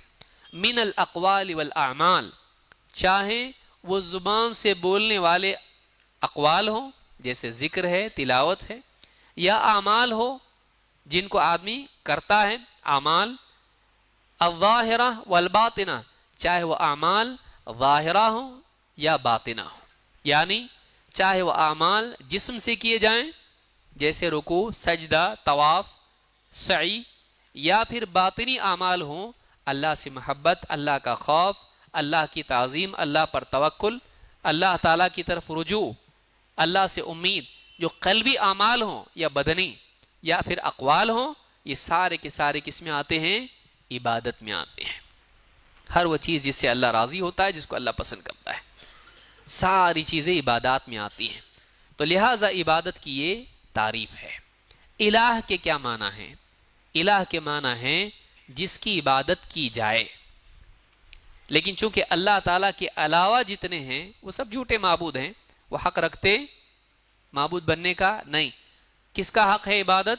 صرف اور صرف اللہ کا. اللہ تعالیٰ قرآن کریم میں فرماتا ہے وَمَا أَرْسَلْنَا مِن قَبْلِكَ مِن رَّسُولٍ إِلَّا نُوحِي إِلَيْهِ أَنَّهُ لَا إِلَهَ إِلَّا أَنَا فَاعْبُدُونِ. اور ہم نے اے نبی آپ سے پہلے جو بھی رسول بھیجا اس کی طرف یہ پیغام، یہ وحی ضرور کی، یہ پیغام ضرور بھیجا کہ انہ لا الہ الا انا، کہ میرے سوا کوئی عبادت کے لائق نہیں، میرے سوا کوئی الہ نہیں. فاعبدون، تو تم میری ہی عبادت کرو. الہ معبود کو کہتے ہیں. جب میرے سوا کوئی الہ نہیں ہے تو تم عبادت بھی میری کرو. اس سے ایک بات یہ معلوم ہوتی ہے کہ لا الہ الا اللہ کا تقاضا یہ ہے کہ ایک انسان صرف اور صرف اللہ کی عبادت کرے. لا الہ الا اللہ کا مطالبہ کیا ہے؟ جو آدمی اس کلمے کو زبان سے کہے اور مان لے، اب اس پر ایک قانون نافذ ہوتا ہے، ایک ڈیمانڈ اس سے ہے. کیا ہے وہ زندگی بھر اللہ ہی کو معبود مانے گا، کسی اور کو نہیں، اور اللہ کی عبادت کا اہتمام کرے گا اور اللہ کے ساتھ کسی کو شریک نہیں کرے گا۔ لا الہ الا اللہ کا تقاضا ہے یہ کہ وہ اللہ کے سوا کسی کی عبادت نہ کرے۔ اس سورہ الانبیاء کی آیت نمبر 25 ہے۔ اسی طرح سے عبادت اللہ کی کریں آدمی، لیکن اللہ کے ساتھ دوسرے کی عبادت کریں، اپنی عبادات میں غیر اللہ کی عبادت کو شامل کریں تو عبادت ضائع ہو جاتی، بلکہ وہ آدمی اسلام سے خارج ہو جاتا ہے۔ اللہ نے قرآن کریم میں فرمایا وَاعْبُدُوا اللَّهَ وَلَا تُشْرِكُوا بِهِ شَيْئًا، اللہ کی عبادت کرو، اس پہ بات ختم ہو گئی؟ نہیں، وَلَا تُشْرِكُوا بِهِ شَيْئًا، اللہ کے ساتھ کسی چیز کو شریک مت کرو، اللہ کی عبادت میں، اللہ کی ربوبیت میں، اللہ کے اسماء صفات میں۔ اللہ کی عبادت کرو اور اللہ کے ساتھ کسی چیز کو بھی شریک مت کرو۔ جتنا اللہ کی عبادت کرنا ضروری ہے اتنا ہی شرک سے بچنا ضروری ہے۔ اللہ کی عبادت کرنا ضروری ہے، اللہ کے ساتھ شرک کرنے سے بچنا بھی ضروری ہے۔ اس سے یہ بات معلوم ہوتی ہے کہ عبادت وہی مقبول ہے جو شرک سے پاک ہو۔ وَاعْبُدُوا اللَّهَ وَلَا تُشْرِكُوا بِهِ شَيْئًا، دونوں کو جوڑ کے بیان کیا اللہ نے کہ اللہ کی عبادت کرو اور اللہ کی عبادت میں کسی کو شریک مت کرو۔ تو عبادت کیا لیکن شرک والی کیا تو اللہ قبول کرے گا؟ اور وہ آدمی بول سکتا ہے اللہ کی عبادت کیا نا میں نے، بول سکتا ہے؟ کیونکہ آپ دیکھیے قرآن میں اللہ نے کیا فرمایا، قُلْ يَا أَيُّهَا الْكَافِرُونَ لَا أَعْبُدُ مَا تَعْبُدُونَ وَلَا أَنْتُمْ عَابِدُونَ مَا أَعْبُدُ، کہا کہ تم اس کی عبادت کرتے نہیں جس کی میں کرتا ہوں۔ حالانکہ مشرکین اللہ کو معبود مانتے تھے کہ نہیں؟ اللہم لبیک لا شریک لک لبیک بولتے تھے وہ لوگ، الا شریکا ہوا لک تملک ہوا ما ملک، ہاں مگر تیرا جو شریک ہے وہ ہے لیکن تو اس کا مالک ہے، اور وہ جس کا مالک ہے اس کا بھی تو مالک ہے۔ وہ اللہ کے بارے میں ایسا مانتے تھے۔ تو اللہ رب العالمین کی عبادت جو شرک سے پاک نہ ہو وہ اللہ کی عبادت نہیں ہے۔ ایسا آدمی جو شرک والی عبادت کرتا ہو وہ سرے سے اللہ کی عبادت نہیں کر رہا ہے۔ کیوں؟ اللہ کو ایسی عبادت چاہیے جو شرک سے پاک ہو۔ اسی لیے علماء نے کہا پانچویں چیز کہ ہر مسلمان کے لیے، ہر بندے کے لیے ضروری ہے کہ وہ دو چیزوں کو جمع کرے، ایک ہے اقرار اور دوسرے ہے انکار۔ اللہ کے معبود ہونے کا اقرار اور اللہ کے سوا سب کے معبود ہونے کا انکار۔ جب تک کہ دو جمع نہیں کرتا ہے توحید صحیح نہیں ہوتی ہے۔ اس تعلق سے قرآن کریم میں اور احادیث میں ہم غور کریں، نبی اکرم صلی اللہ علیہ وسلم فرماتے ہیں من قال لا الہ الا اللہ وکفر بما یعبد من دون اللہ حرم مالہ ودمہ وحسابہ علی اللہ۔ امام مسلم نے اس کو روایت کیا ہے۔ کیا ہے؟ من قال لا الہ الا اللہ، جس نے لا الہ الا اللہ کہا، اقرار کیا، اس کا قول اس کی زبان سے نکلا، وَكَفَرَ بِمَا يُعْبَدُ مِن دُونِ اللَّهِ، اور اللہ کے سوا جن کی عبادت کی جاتی ہے ان کی عبادت کا انکار کیا، حرم مالہ ودمہ، اس کا مال اور اس کا خون دونوں حرام ہیں، نہ اس کا مال چھین سکتے ہیں مال غنیمت کے طور پر، نہ اس کو قتل کر سکتے ہیں مشرک اور کافر کے طور پر۔ حرم مالہ ودمہ وحسابہ علی اللہ، اور اس کا حساب اللہ کے ذمے ہے کہ اس نے کلمہ سچے دل سے پڑھا یا جان بچانے کے لیے جھوٹ طور پر پڑھا، اس کا حساب اللہ کے ذمے ہے۔ لیکن زبان سے بولا نا، ہاں، لیکن بتوں کو مانتے ہوئے بولا، شرک کو تسلیم کرتے ہوئے بولا نہیں، اللہ کو مانا معبود، اللہ کے سوا سارے معبود کا انکار بھی کیا، تب جا کے اس کا کلمہ مقبول ہے۔ صرف زبان سے کلمے کا اقرار کافی ہوتا تو اگلا جملہ نہیں آتا۔ وہ اگلا جملہ کیا ہے؟ اللہ کے سوا جن کو پوجا جاتا ہے ان کا بھی انکار کرے۔ غیر اللہ کا انکار کیے بغیر لا الہ الا اللہ مقبول نہیں ہوتا ہے۔ تو لا الہ الا اللہ میں خود دو چیزیں ہیں، کیا ہیں؟ لا الہ الا اللہ، ایک ہے نفی، دوسرے ہیں اثبات، ایک ہے انکار، دوسرے ہیں اقرار. انکار کس کا ہے؟ سب کا. انکار کس کا ہے؟ کوئی معبود نہیں. ایسا ہے؟ ایسا ہی ہے نا؟ ہاں، اللہ کے سوا کوئی معبود نہیں. یعنی اللہ کے سوا جتنوں کی عبادت کی جاتی ہے ان سب کا اقرار کے انکار؟ انکار. اور اللہ کا اقرار. کس چیز کا؟ کہ اللہ معبود ہے. تو اللہ کے سوا جتنے ہیں وہ معبود نہیں. لا الہ میں ان کا انکار ہے، الا اللہ میں اللہ کا اقرار ہے. جیسے قرآن کریم میں اللہ تعالیٰ نے فرمایا فَمَن يَكْفُرْ بِالطَّاغُوتِ وَيُؤْمِن بِاللَّهِ فَقَدِ اسْتَمْسَكَ بِالْعُرْوَةِ الْوُثْقَى لَا انفصام لَهَا. جو طاغوت کا انکار کریں اور اللہ تعالیٰ پر ایمان لائے. تو انکار کس کا کر رہا ہے؟ سب کا کیا صرف طاغوت کا؟ طاغوت کس کو کہتے ہیں؟ جس کی اللہ کے سوا عبادت کی جائے اور وہ اس پر راضی ہو. جس کی اللہ کے سوا عبادت کی جائے اور وہ اس پر راضی ہو، اس کو کیا کہتے ہیں؟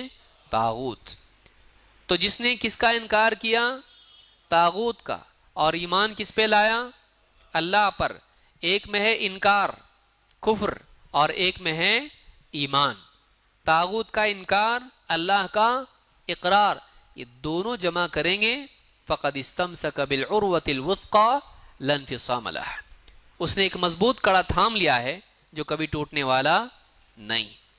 اس سورۃ البقرہ میں اللہ نے فرمایا ہے. اسی طرح کہا والذین اجتنبوا الطاغوت ان يعبدوها وانابوا الى الله لهم البشرى. والذین اجتنبوا الطاغوت ان يعبدوها، جو اس بات سے بچتے رہیں کہ طاغوت کی عبادت کریں. کس کی عبادت کریں؟ اس سے کیا کرتے رہیں؟ بچتے رہیں. یعنی طاغوت کی عبادت سے بچتے رہے. وَأَنَابُوا إِلَى اللَّهِ، اور اللہ کی طرف رجوع کیا، اللہ کی طرف پلٹے. یعنی اللہ کی عبادت کی طرف پلٹے، طاغوت کی عبادت سے بچے. اور کس کی عبادت کی؟ لہم البشرا، خوشخبری انہی کے لیے ہے. لیکن اگر طاغوت کی بھی عبادت کی اور اللہ کی بھی کی، یا اللہ کی عبادت کی طاغوت کا انکار نہیں کیا، وہ بھی چلتا. جیسے کوئی آدمی کہے ٹھیک ہے ہم لوگ اللہ کی عبادت کرتے، وہ ان کی مرضی بتوں کی عبادت کرتے، وہ بھی ٹھیک ہے ان کی جگہ، ہم بھی ٹھیک ہے اپنی جگہ. اب صحیح ہے یہ؟ بھائی ہم نہیں کرتے ہیں اللہ کے سوا کسی اور کی عبادت، لیکن وہ اپنی جگہ کرتے ہیں، وہ بھی ٹھیک ہے. ہر ایک کی مرضی بھائی. لکم دینکم ولی دین. یہ آیت اس بارے میں ہے، یہ بیزاری کی آیت ہے. جاؤ تم کو جو جی میں آئے کرو، تمہارے لیے تمہارا دین ہے، میں اس پہ نہیں آ سکتا، میرے لیے میرا دین ہے. وہ اجازت نہیں ہے، وہ سینکشن نہیں ہو رہا ان کا دین. وہ برات کا کریمہ ہے. تم کو جو جی میں آئے کرو. جیسا انسان کہتا میں تو یہی کروں گا، تم کو جو جی میں آئے کرو، وہ ویسا جملہ ہے. وہ لکم دینکم ولی دین. تو کوئی آدمی اگر یہ کہتا ہے کہ دوسرے اگر اللہ کے سوا دوسروں کی عبادت کرتے ہیں، چلتا ہے. انکار کیا اس نے؟ کیا کہ نہیں کیا؟ نہیں کیا اس نے ان کا انکار. اس نے بولنا چاہیے تھا وہ جو کر رہے وہ صحیح نہیں ہے. اللہ کے سوا دوسروں کی عبادت صحیح نہیں ہے. جب تک کہ یہ نہیں مانتا ہے وہ مسلمان نہیں ہوتا ہے. جو آدمی یہ کہے دوسرے جو بتوں کی عبادت کر رہے ہیں ان کی جگہ وہ صحیح ہے، اس کی جگہ یہ غلط ہے. سمجھ میں آئی بات؟ اگر کوئی کہتا ہے وہ ان کی جگہ صحیح ہے تو اس کی جگہ کیا ہو گیا؟ غلط ہو گیا ہے. کیونکہ اس نے طاغوت کا انکار نہیں کیا. یاد رکھیں اس کو. بہت سارے سیاست کے میدان میں وہ اپنی جگہ، ہم اپنی جگہ، سب اپنی جگہ، سب رستے کدھر جاتے؟ صوفی. بعض لوگوں نے کیا کہا؟ سارے رستے کدھر جاتے؟ یہاں سے آؤ، وہاں سے آؤ، یمن سے آؤ، ادھر سے آؤ، عراق سے آؤ، سارے رستے مکہ کو جاتے ہیں. صحیح کہ نہیں؟ نہیں جاتے مکہ کو. کہاں سے؟ انڈیا سے ہی جاتے سب. سارے رستے کہاں جاتے ہیں؟ مکہ جانے والے کئی راستے ہیں. لیکن جنت جانے والا تو مکہ کون جا رہا ہے؟ جنت کی بات چل رہی ہے یہاں پہ. مکہ کے لیے کئی راستے ہیں، بالکل صحیح ہے. یمن سے بھی آؤ، عراق سے آؤ، انڈیا سے آؤ، ہاں امریکہ سے آؤ. مکہ جانے کے لیے کئی راستے ہیں. لیکن بات مکہ کی ہو رہی نہیں، بات کہاں کی ہو رہی ہے؟ وَأَنَّ هَذَا صِرَاطِي مُسْتَقِيمًا، جنت جانے کے لیے کتنے راستے ہیں؟ اور وہ توحید ہے، توحید کے سوا اور کوئی راستہ نہیں، یاد رکھیں اس بات کو۔ آخری قسم ہماری ہے، انشاءاللہ وقت ہے نا، گنجائش ہے، آخری قسم توحید کی ہے، توحید اسماء و صفات، اللہ کے ناموں اور اس کی صفات کی توحید۔ نام کی جمع اسماء، اسم کی جمع اسماء ہے، اور صفت کی جگہ صفات ہے، جمع صفات ہے۔ شیخ عثیمین فرماتے ہیں وَأَمَّا تَوْحِيدُ الْأَسْمَاءِ وَالصِّفَاتِ، جہاں تک کہ توحید اسماء و صفات کا تعلق ہے، فَهُوَ إِفْرَادُ اللَّهِ تَبَارَكَ وَتَعَالَى بِأَسْمَائِهِ وَصِفَاتِهِ، اللہ کے اسماء ناموں اور اس کی صفات میں اس کو منفرد ماننے کا نام ہے۔ کوئی آپ سے پوچھے توحید اسماء و صفات کیا ہے؟ اللہ اپنے اسماء و صفات میں منفرد ہے، اللہ جیسا کوئی نہیں، نہ اس کے ناموں میں نہ اس کی صفات میں۔ بحیث یؤمن العبد بما اثبت اللہ لنفسہ فی کتابہ او اثبتہ لہ رسولہ صلی اللہ علیہ وسلم، اس اعتبار سے کہ جو اللہ کے نام اور اس کی صفات اللہ تعالیٰ نے قرآن کریم میں بیان کی ہیں یا رسول اکرم صلی اللہ علیہ وسلم نے احادیث میں بیان کی ہیں، ان اسماء و صفات میں اللہ کو منفرد ماننا۔ اپنی طرف سے کوئی صفت اللہ کو دے سکتے؟ اپنی طرف سے اللہ کو کوئی نام دے سکتے؟ نہیں۔ اللہ کے وہ نام اور وہ صفات جو قرآن و سنت میں آئے ہیں ان میں اللہ کو منفرد ماننا، یاد رکھیں گے اس کو، اللہ کے وہ نام جو قرآن و سنت میں، ان میں اللہ کو منفرد ماننا، یونیک ماننا، سب سے الگ ماننا۔ اور کہتے ہیں من الاسماء والصفات علی الوجہ الذی اراد اللہ ورسولہ صلی اللہ علیہ وسلم وعلی الوجہ اللائق بہ،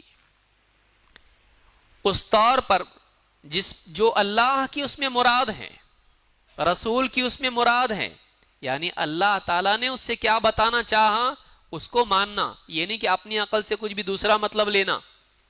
مطلب کون سا لینا پڑے گا؟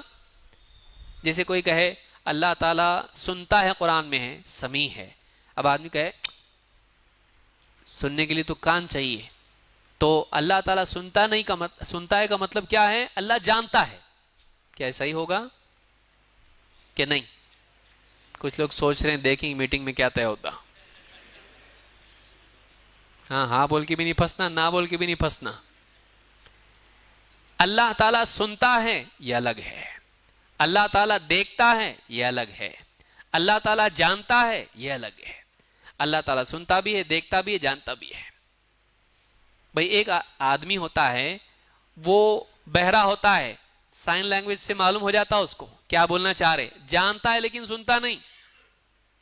اور ایک اندھا ہے، بریل ہے، پڑھا لیکن آنکھ سے دیکھا اس نے نہیں، ہاتھ سے چھوا کتنے نوٹ ہیں برابر پہچانا، ڈالر کیسے برابر پہچانا، ہاتھ سے پہچانتا ہے، جانتا ہے لیکن دیکھتا نہیں۔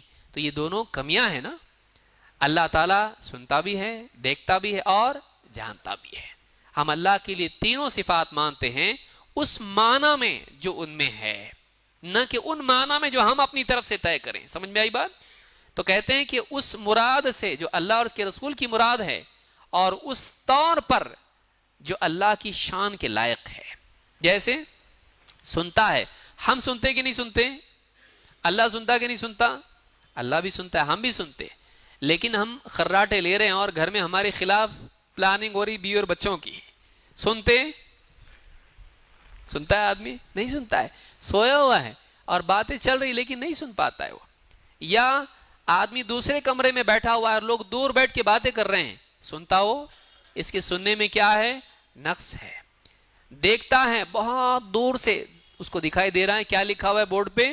نہیں، چشمے کے بغیر نہیں دکھتا اس کو، بلکہ اخبار بھی نہیں دکھتا۔ تو دیکھنا بھی اس کا کیسا ہے؟ ناقص۔ سننا بھی کیسا ہے اس کا؟ ناقص۔ لیکن اللہ رب العالمین کی ساری صفات، ان میں کوئی کمی ہے؟ وہ بندے کی طرح نہیں ہے، ناقص۔ وہ کیسی ہے؟ اللہ کی شان کے لائق ہے۔ اللہ کی ہر صفت اللہ کی شان کے لائق ہے، اس میں کوئی عیب نہیں، وہ کمال درجے والی ہے۔ تو مراد اللہ اور اس کے رسول کی اور لائق اللہ کی شان کے، اس طرح اللہ کے بارے میں ماننا، من غیر اثبات مثیل لہ، اس طور پر ماننا کہ اللہ تعالیٰ کے لیے کوئی مثیل نہ مانا جائے، یعنی اللہ کی صفات میں کسی بندے کو اس کی طرح نہ مانا جائے، نہ اللہ کو کسی بندے کی طرح مانا جائے، لأن اثبات المثیل للہ تعالی شرک بہ، اس لیے کہ اللہ کی طرح کسی کو ماننا یہ اللہ کے ساتھ کیا ہے؟ شرک ہے۔ کہیں سے بھی پکارو اللہ سنتا کہ نہیں؟ اور بابا، اب اگر کوئی آدمی یہ مانتا ہے کہ کہیں سے بھی پکارو یا غوث المدد، وہ سنتے ہیں اور مدد کرتے ہیں، اس نے اس صفت میں، کون سی صفت میں؟ سننے کی صفت میں، سننے کی صفت میں کس کو شریک کر دیا اللہ کے ساتھ؟ فلاں بزرگ کو، تو اللہ کی صفت میں شریک کر دیا۔ میں دور نزدیک کی بات نہیں کر رہا ہوں، اس قید کے ساتھ بیان نہیں کر رہا ہوں، کہیں سے بھی پکاریں اللہ سنتا کہ نہیں؟ اور یہ صفت کس کی ہے؟ اللہ کی ہے۔ اور اللہ کے ساتھ دوسرے کو اگر اس میں شریک کرے تو اس نے کیا کیا؟ شرک کیا۔ بندہ رات دن کسی بھی ملک میں کہیں بھی ہو، اللہ اس کو دیکھتا کہ نہیں؟ بابا کی نظر میں ہے تو، کہیں بھی جائے تو، ہاں بابا کی نگاہوں میں ہے تو، نظر کرم بابا کی ہمارے اوپر ہے۔ یہ کیا ہے؟ اللہ کی طرح مانا کہ جیسے اللہ ہر حال میں بندے کو دیکھ رہا ہے، ہر آن دیکھ رہا ہے، بابا بھی دیکھ رہے ہیں، تو یہ کس کی طرح مانا؟ اللہ کی طرح بابا کو مانا۔ یہ کیا ہے؟ اللہ کی صفت بصارت، اللہ دیکھنے میں کیا ہے؟ بصیر ہے، وہ سمیع البصیر، تو اللہ کی طرح مانا کہ اللہ بصیر ہے تو یہ بابا بھی اسی طرح بصیر ہے۔ یاد رکھیں یہ سب کیا اللہ کے ساتھ میں شرک ہے۔ اس تعلق سے دلیلیں کیا ہیں اور اس میں انحراف کیا ہم دیکھتے ہیں، باقی دلائل تو آپ دیکھ لیں گے، جو ابن تیمیہ رحمۃ اللہ علیہ کا قول ہے اس کو میں ڈراپ کر رہا ہوں، آپ اس کو پڑھ لیں، جو اسی بات کی وضاحت انہوں نے کی ہے کہ اللہ تعالیٰ نے قرآن کریم میں فرمایا لیس کمثلہ شیء وہو السمیع البصیر، یہ آیت اصل الاصول ہے اسماء و صفات میں، سورہ شورى کی آیت ہے۔ اللہ نے کیا فرمایا؟ لیس کمثلہ شیء، اللہ کی طرح کوئی چیز نہیں، اللہ کی طرح کچھ بھی نہیں، وہو السمیع البصیر، اللہ تعالیٰ سننے والا دیکھنے والا ہے۔ اس میں اللہ نے انکار بھی کیا اور اقرار بھی کیا۔ انکار کس چیز کا کیا؟ اللہ کی طرح کوئی نہیں، لیکن اقرار کیا اللہ سنتا ہے اور اللہ دیکھتا ہے۔ ہم سنتے دیکھتے کہ نہیں؟ نہیں نا؟ ہاں ہم سنتے بھی ہیں دیکھتے بھی ہیں، اور آدمی کہتے کو ہم بھی سنتے دیکھتے اللہ بھی سنتا دیکھتا تو برابر ہوئے نا؟ ہوئے۔ اللہ نے اس سے پہلے کیا کہا؟ اس کی طرح کوئی، تم بھی سنتے ہو اللہ بھی سنتا ہے، لیکن تم اللہ کی طرح نہیں سن سکتے، اللہ تم بھی دیکھتے ہو اللہ بھی دیکھتا ہے، لیکن صرف دیکھنے کے لفظ میں اشتراک سے صفات دونوں، مماثلت دونوں میں پیدا ہوتی ہے نہیں۔ اللہ تعالیٰ تم جیسا سنتے ہو اس میں نقص ہے، اللہ کی طرح تم سنتے ہو، اللہ کی طرح تم دیکھتے ہو نہیں، تو اللہ کی کسی صفت میں اللہ کے ساتھ کوئی شریک نہیں، اور اللہ تعالیٰ سنتا ہے دیکھتا ہے، تو اللہ کی صفات کو مانا جائے ایک۔ دوسرے، اللہ تعالیٰ کی صفات میں اللہ کے مثل کسی کو نہیں مانا جائے۔ سمجھ میں آئی بات؟ اللہ کے اسماء و صفات کو مانا جائے لیکن ان میں اللہ کے مثل کسی کو نہیں مانا جائے۔ ایک مانا جائے، دوسرا نہیں مانا جائے۔ کیا مانا جائے؟ اللہ کو مانا جائے، ہاں اللہ کو تو سبھی مان رہے بھائی، اللہ کی صفات، اللہ کے اسماء و صفات کو کون سے؟ خالی تج نا، کتنی صفات جو قرآن و سنت میں ہیں ان تمام صفات کو، یعنی یہ کہیں گے کہ اللہ صرف سننے دیکھنے میں اللہ جیسا کوئی نہیں، جاننے میں اللہ جیسا ہے، بول سکتے ہیں ایسا؟ یہ قاعدہ جو ہے دو صفات بطور مثال ذکر کی، نہ کہ تحدید۔ ساری اسماء و صفات میں اللہ کی طرح کوئی نہیں ہے، ان تمام اسماء و صفات میں جو قرآن و سنت میں مذکور ہیں، ان تمام اسماء و صفات کو مانا جائے جو قرآن و سنت میں ہیں، لیکن ان میں کسی کو اللہ کے مثل نہیں مانا جائے۔ یاد رکھیں گے یہ ہے کیا؟ توحید اسماء و صفات. اس میں 4 چیزیں ہیں جو انحراف ہیں. 4 چیزیں اللہ کے اسماء و صفات میں بگاڑ ہیں. وہ کیا ہیں؟ یہاں ذکر کی گئی ہیں. نمبر 1 تعطیل، 2 تمثیل، 3 تکییف، 4 تحریف. اس سے پہلے کہ اس کو سمجھاؤں، بنیادی بات ہم کو یاد رکھنا ہے کہ اللہ کے بارے میں سب سے زیادہ کون جانتا ہے؟ اللہ. اللہ کے بارے میں اللہ سے زیادہ کوئی جانتا نہیں. اور اللہ تعالیٰ نے اپنے بارے میں سب سے زیادہ کس کو بتایا؟ محمد صلی اللہ علیہ وسلم کو. یہ اصل ہے کہ اللہ کے بارے میں اللہ سے بہتر کوئی جانتا نہیں. اور اللہ کے بارے میں علم کا راستہ کون سا ہے؟ محمد رسول اللہ صلی اللہ علیہ وسلم. اپنے دل سے ہم اللہ کے بارے میں کوئی عقیدہ قائم کر سکتے نہیں. اللہ تعالیٰ جانتا ہے اور اللہ نے اپنے رسول کو بتایا. جیسے رسول صلی اللہ علیہ وسلم نے فرمایا ان اتقاکم واعلمکم باللہ انا، تم میں سب سے زیادہ اللہ سے ڈرنے والا اور تم میں سب سے زیادہ اللہ کے بارے میں جاننے والا میں ہوں. اس سے معلوم ہوتا ہے کہ اللہ کے بارے میں جاننے کے لیے ہم کو کس کی طرف رجوع کرنا پڑے گا؟ رسول اکرم صلی اللہ علیہ وسلم کی طرف. اور آپ نے ہم کو 2 چیزیں دی علم کے طور پر، ایک قرآن، دوسرے سنت حدیث. قرآن اور سنت ہی سے اللہ کے بارے میں عقیدہ لیا جائے گا. میری عقل میں ایک بات آئی، بہت غور کرنے کے بعد، خاموش رہو تو اچھا. اللہ کے بارے میں بغیر علم کے بولنا حرام ہے. یہ قاعدہ ہے اس میں. وَأَن تَقُولُوا عَلَى اللَّهِ مَا لَا تَعْلَمُونَ. اللہ نے اس کو حرام کیا ہے کہ تم بغیر علم کے اللہ کے بارے میں کچھ کہو. تو آدمی کو چاہیے کہ اللہ کے بارے میں بغیر علم کے کوئی بات نہ کہے. تو یہ قاعدہ اس میں ہے. اللہ کی صفات میں الحاد کیا ہے، بگاڑ کیا ہے؟ 4 چیزیں ہیں. کیا؟ تعطیل. تعطیل یہ ہے کہ اللہ کی صفات کا انکار کر دیا جائے، اللہ کے ناموں کا انکار کر دیا جائے. یہ کیا ہے؟ تعطیل. اسکول میں تعطیل ہوتی معلوم ہے آپ کو؟ ہاں، بہت سارے لوگ اردو اسکولوں میں ان کو معلوم ہے. تعطیل کا مطلب معطل ہو جانا، یعنی بند، ختم، چھٹی. تو اللہ تعالیٰ کے اسماء و صفات کے بارے میں تعطیل یہ ہے کہ ان کا انکار کر دیا جائے، نہیں مانتا ہے کوئی آدمی. 2 تمثیل.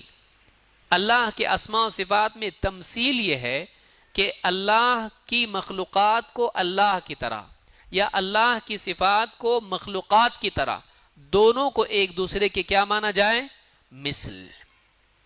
مخلوقات کو اللہ کی طرح مانا جائے یا اللہ کو مخلوق کی طرح مانا جائے، دونوں صفات کو ایک جیسا کر دیا جائے. یہ کیا ہے؟ اس کو کیا کہتے ہیں؟ تمثیل. تمثیل شرک ہے. اللہ کے ساتھ اللہ کی طرح کسی کو ماننا یا اللہ کو کسی کی طرح ماننا، یہ مخلوق کو خالق کے برابر کر دینا ہے. اور یہ کیا ہے؟ یہ شرک ہے. اور اللہ کی صفات کا انکار کرنا کیا ہے؟ یہ کفر ہے، یہ انکار ہے. نمبر 3 تکییف. تکییف میں لفظ کیفا چھپا ہوا ہے. کیفا حالک کا کیا ترجمہ کرتے آپ لوگ؟ کیسے. تو کیفا اللہ کے بارے میں اپنی طرف سے کہہ دینا. کیفا اللہ کیسا سنتا ہے؟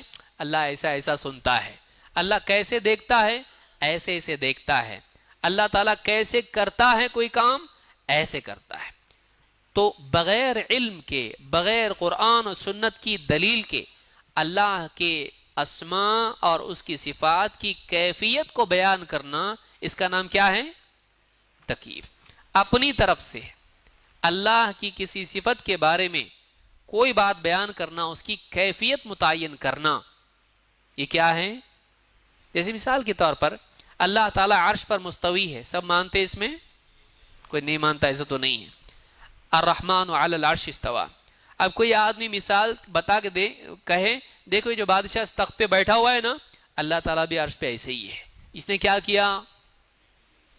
اللہ کو کسی کی طرح مانا. اس میں تمثیل بھی ہے.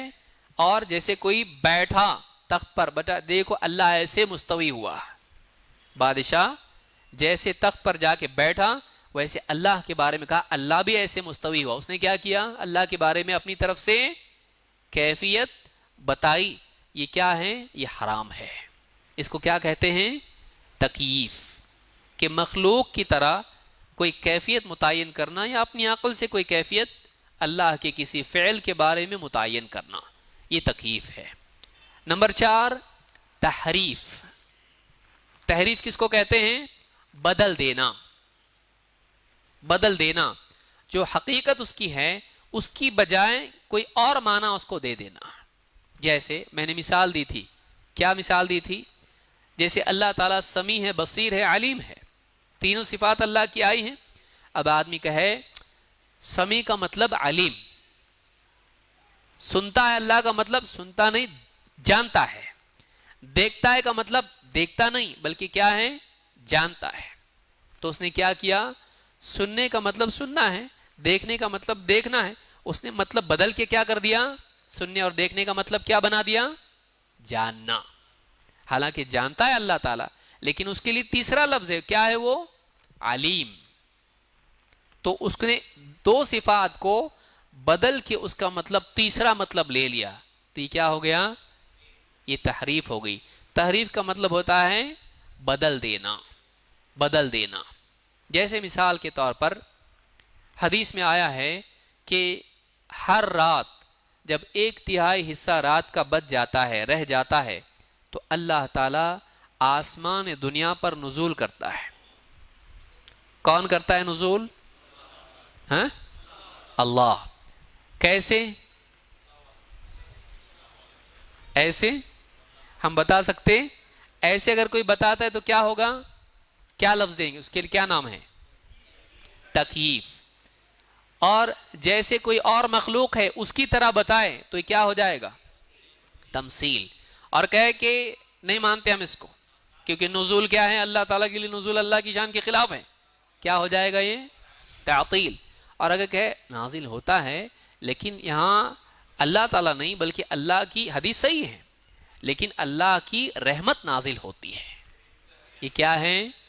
اللہ کی بجائے کیا کر دیا اس نے سرے سے اس حدیث کا انکار کیا؟ نہیں، لیکن اللہ کے لیے نزول کا مطلب بدل کے کیا کر دیا؟ اللہ کی رحمت نازل ہوتی ہے. تو یہ تحریف ہے. اس طرح سے کئی صفات اللہ کی ہیں، جیسے سننے کو جاننا کر دینا.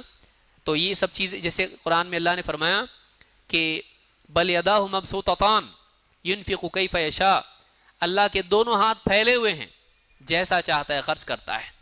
تو کوئی آدمی کہے کہ ہاتھ مراد نہیں، وہاں پہ کیا ہے؟ اللہ کی قدرت مراد ہے. تو اللہ کی کتنی قدرتیں؟ 2 ہی. سمجھ میں آئی بات؟ کیا کہا اللہ نے؟ اللہ کے دونوں ہاتھ کھلے ہوئے ہیں، جیسا چاہتا ہے خرچ کرتا ہے بندوں پر. تو اب کوئی آدمی کہے کہ یہاں پر ہاتھ سے ہاتھ مراد نہیں ہے، ہاتھ سے مراد کیا ہے؟ قدرت اللہ کی ہے. تو کیا کہا جائے گا اس کو؟ اللہ کی کتنی قدرتیں ہو گئی؟ 2. تو یہ بات باطل ہے. یہ کیا کر دیا اس نے؟ تحریف کر دیا. تحریف کر دیا کہ اس نے ہاتھ کا لفظ کا مطلب کیا لے لیا؟ ہاں. تو یہ باطل ہے. یہ 4 چیزیں ہیں جو صحیح نہیں ہیں. اس کو الحاد کہتے ہیں. وَذَرِ الَّذِينَ يُلْحِدُونَ فِي أَسْمَائِهِ، اور چھوڑو ان کو جو اللہ کے اسماء میں ٹیڑھا راستہ اپناتے ہیں. اللہ نے ڈانٹا ہے اس پر. تو الحاد اللہ کے اسماء و صفات میں 4 چیزیں ہیں، اور وہ کیا ہیں؟ تعطیل، تمثیل، تکییف اور تحریف. تھوڑا اس کو ہضم کرنے میں کچھ لوگوں کو ٹائم لگ سکتا ہے، لیکن سیکھنا چاہیے، اس کو یاد کرنا چاہیے، اس لیے کہ عقیدے کی بہت اہم باتیں اس میں ہیں. تو یہ کورس ہمارا، میں سمجھتا ہوں کچھ اخیر کی چیزیں ہم کو دوڑنا پڑا، لیکن یہ 4 چیزیں یاد رکھیں. اس کی دلیلیں آپ کے سامنے ہیں، اس کی دلیلیں آپ کے سامنے ہیں، لیکن یہ 4 چیزیں ہیں، اس کے معنی آپ کو معلوم ہونا چاہیے. تعطیل کیا ہے، تمثیل کیا ہے، تکییف کیا ہے، اور تحریف کیا ہے. یہ 4 چیزیں کرنا چاہیے کہ نہیں کرنا چاہیے؟ نہیں کرنا چاہیے، ورنہ بولیں گے 4 چیزیں سکھا کے گئے ہم کو. سارے علماء فتویٰ دیں گے ہمارے لیے، دیکھو کیا غلط سکھا کے گیا سب کو. یہ 4 چیزیں کیا ہیں؟ حرام ہیں، گناہ ہیں، منع ہیں، بری ہیں. ان سے اللہ کے بارے میں بولتے وقت بچنا چاہیے. اللہ کے اسماء و صفات میں یہ 4 چیزیں بگاڑ ہیں، منع ہیں، ان سے بچنا چاہیے. یاد رہے گا. تو یہ 3 قسمیں ہم نے دیکھی اللہ توحید کی: توحید ربوبیت، توحید اسماء و صفات، توحید الوہیت اور توحید اسماء و صفات. انشاءاللہ کسی اور درس میں توحید اسماء و صفات کے کتنے قاعدے ہیں، اور ہے بہت. تو وہ جو قواعد ہیں انشاءاللہ اس کو تفصیل سے ہم دیکھنے کی کوشش کریں گے. ایک مستقل کورس اس کا انشاءاللہ ہم کبھی کریں گے، موقع جیسا ملے گا. تھوڑا وہ مشکل پڑتا ہے لیکن سیکھنے سے سب الحمدللہ ماشاءاللہ آپ سمجھ رہے ہیں، سیکھنے سے سب آسان ہو جاتا ہے. اللہ تعالی ہم سب کو دین کا علم حاصل کرنے کی توفیق عطا فرمائیں اور گمراہی سے ہم سب کی حفاظت فرمائیں. میں خاص طور سے مسجد کے ذمہ داران کا شکر گزار ہوں کہ انہوں نے اس کورس کے لیے ساری سہولتیں میسر کی. خاص طور سے نماز کے اوقات میں بھی انہوں نے گنجائش رکھی، تاخیر کی. اللہ رب العالمین ان تمام احباب کو دنیا اور آخرت میں کامیابی عطا فرمائیں اور ان کی جان و مال میں برکت عطا فرمائیں. اقول هذا واستغفر اللہ لی ولکم. آپ لوگوں کا بھی شکر گزار ہوں، ناراض نہیں ہوں، آپ لوگوں کا بھی شکر گزار ہوں. گور کے دیکھیں گے مجھ کو آپ لوگ، ہم لوگوں کو بھول گئے، اتنا برداشت کر رہے ہیں. پھر بھی اللہ تعالیٰ آپ لوگوں کو بھی اور مجھ کو بھی، اللہ تعالیٰ مجھ کو بھی توفیق عطا فرمائے مزید دین کی خدمت کرنے کی، اور جو کچھ بولا گیا اس کو قبول فرمائیں، اس کو ہم سب کے لیے نفع کا ذریعہ بنائیں. اقول هذا واستغفر اللہ لی ولکم.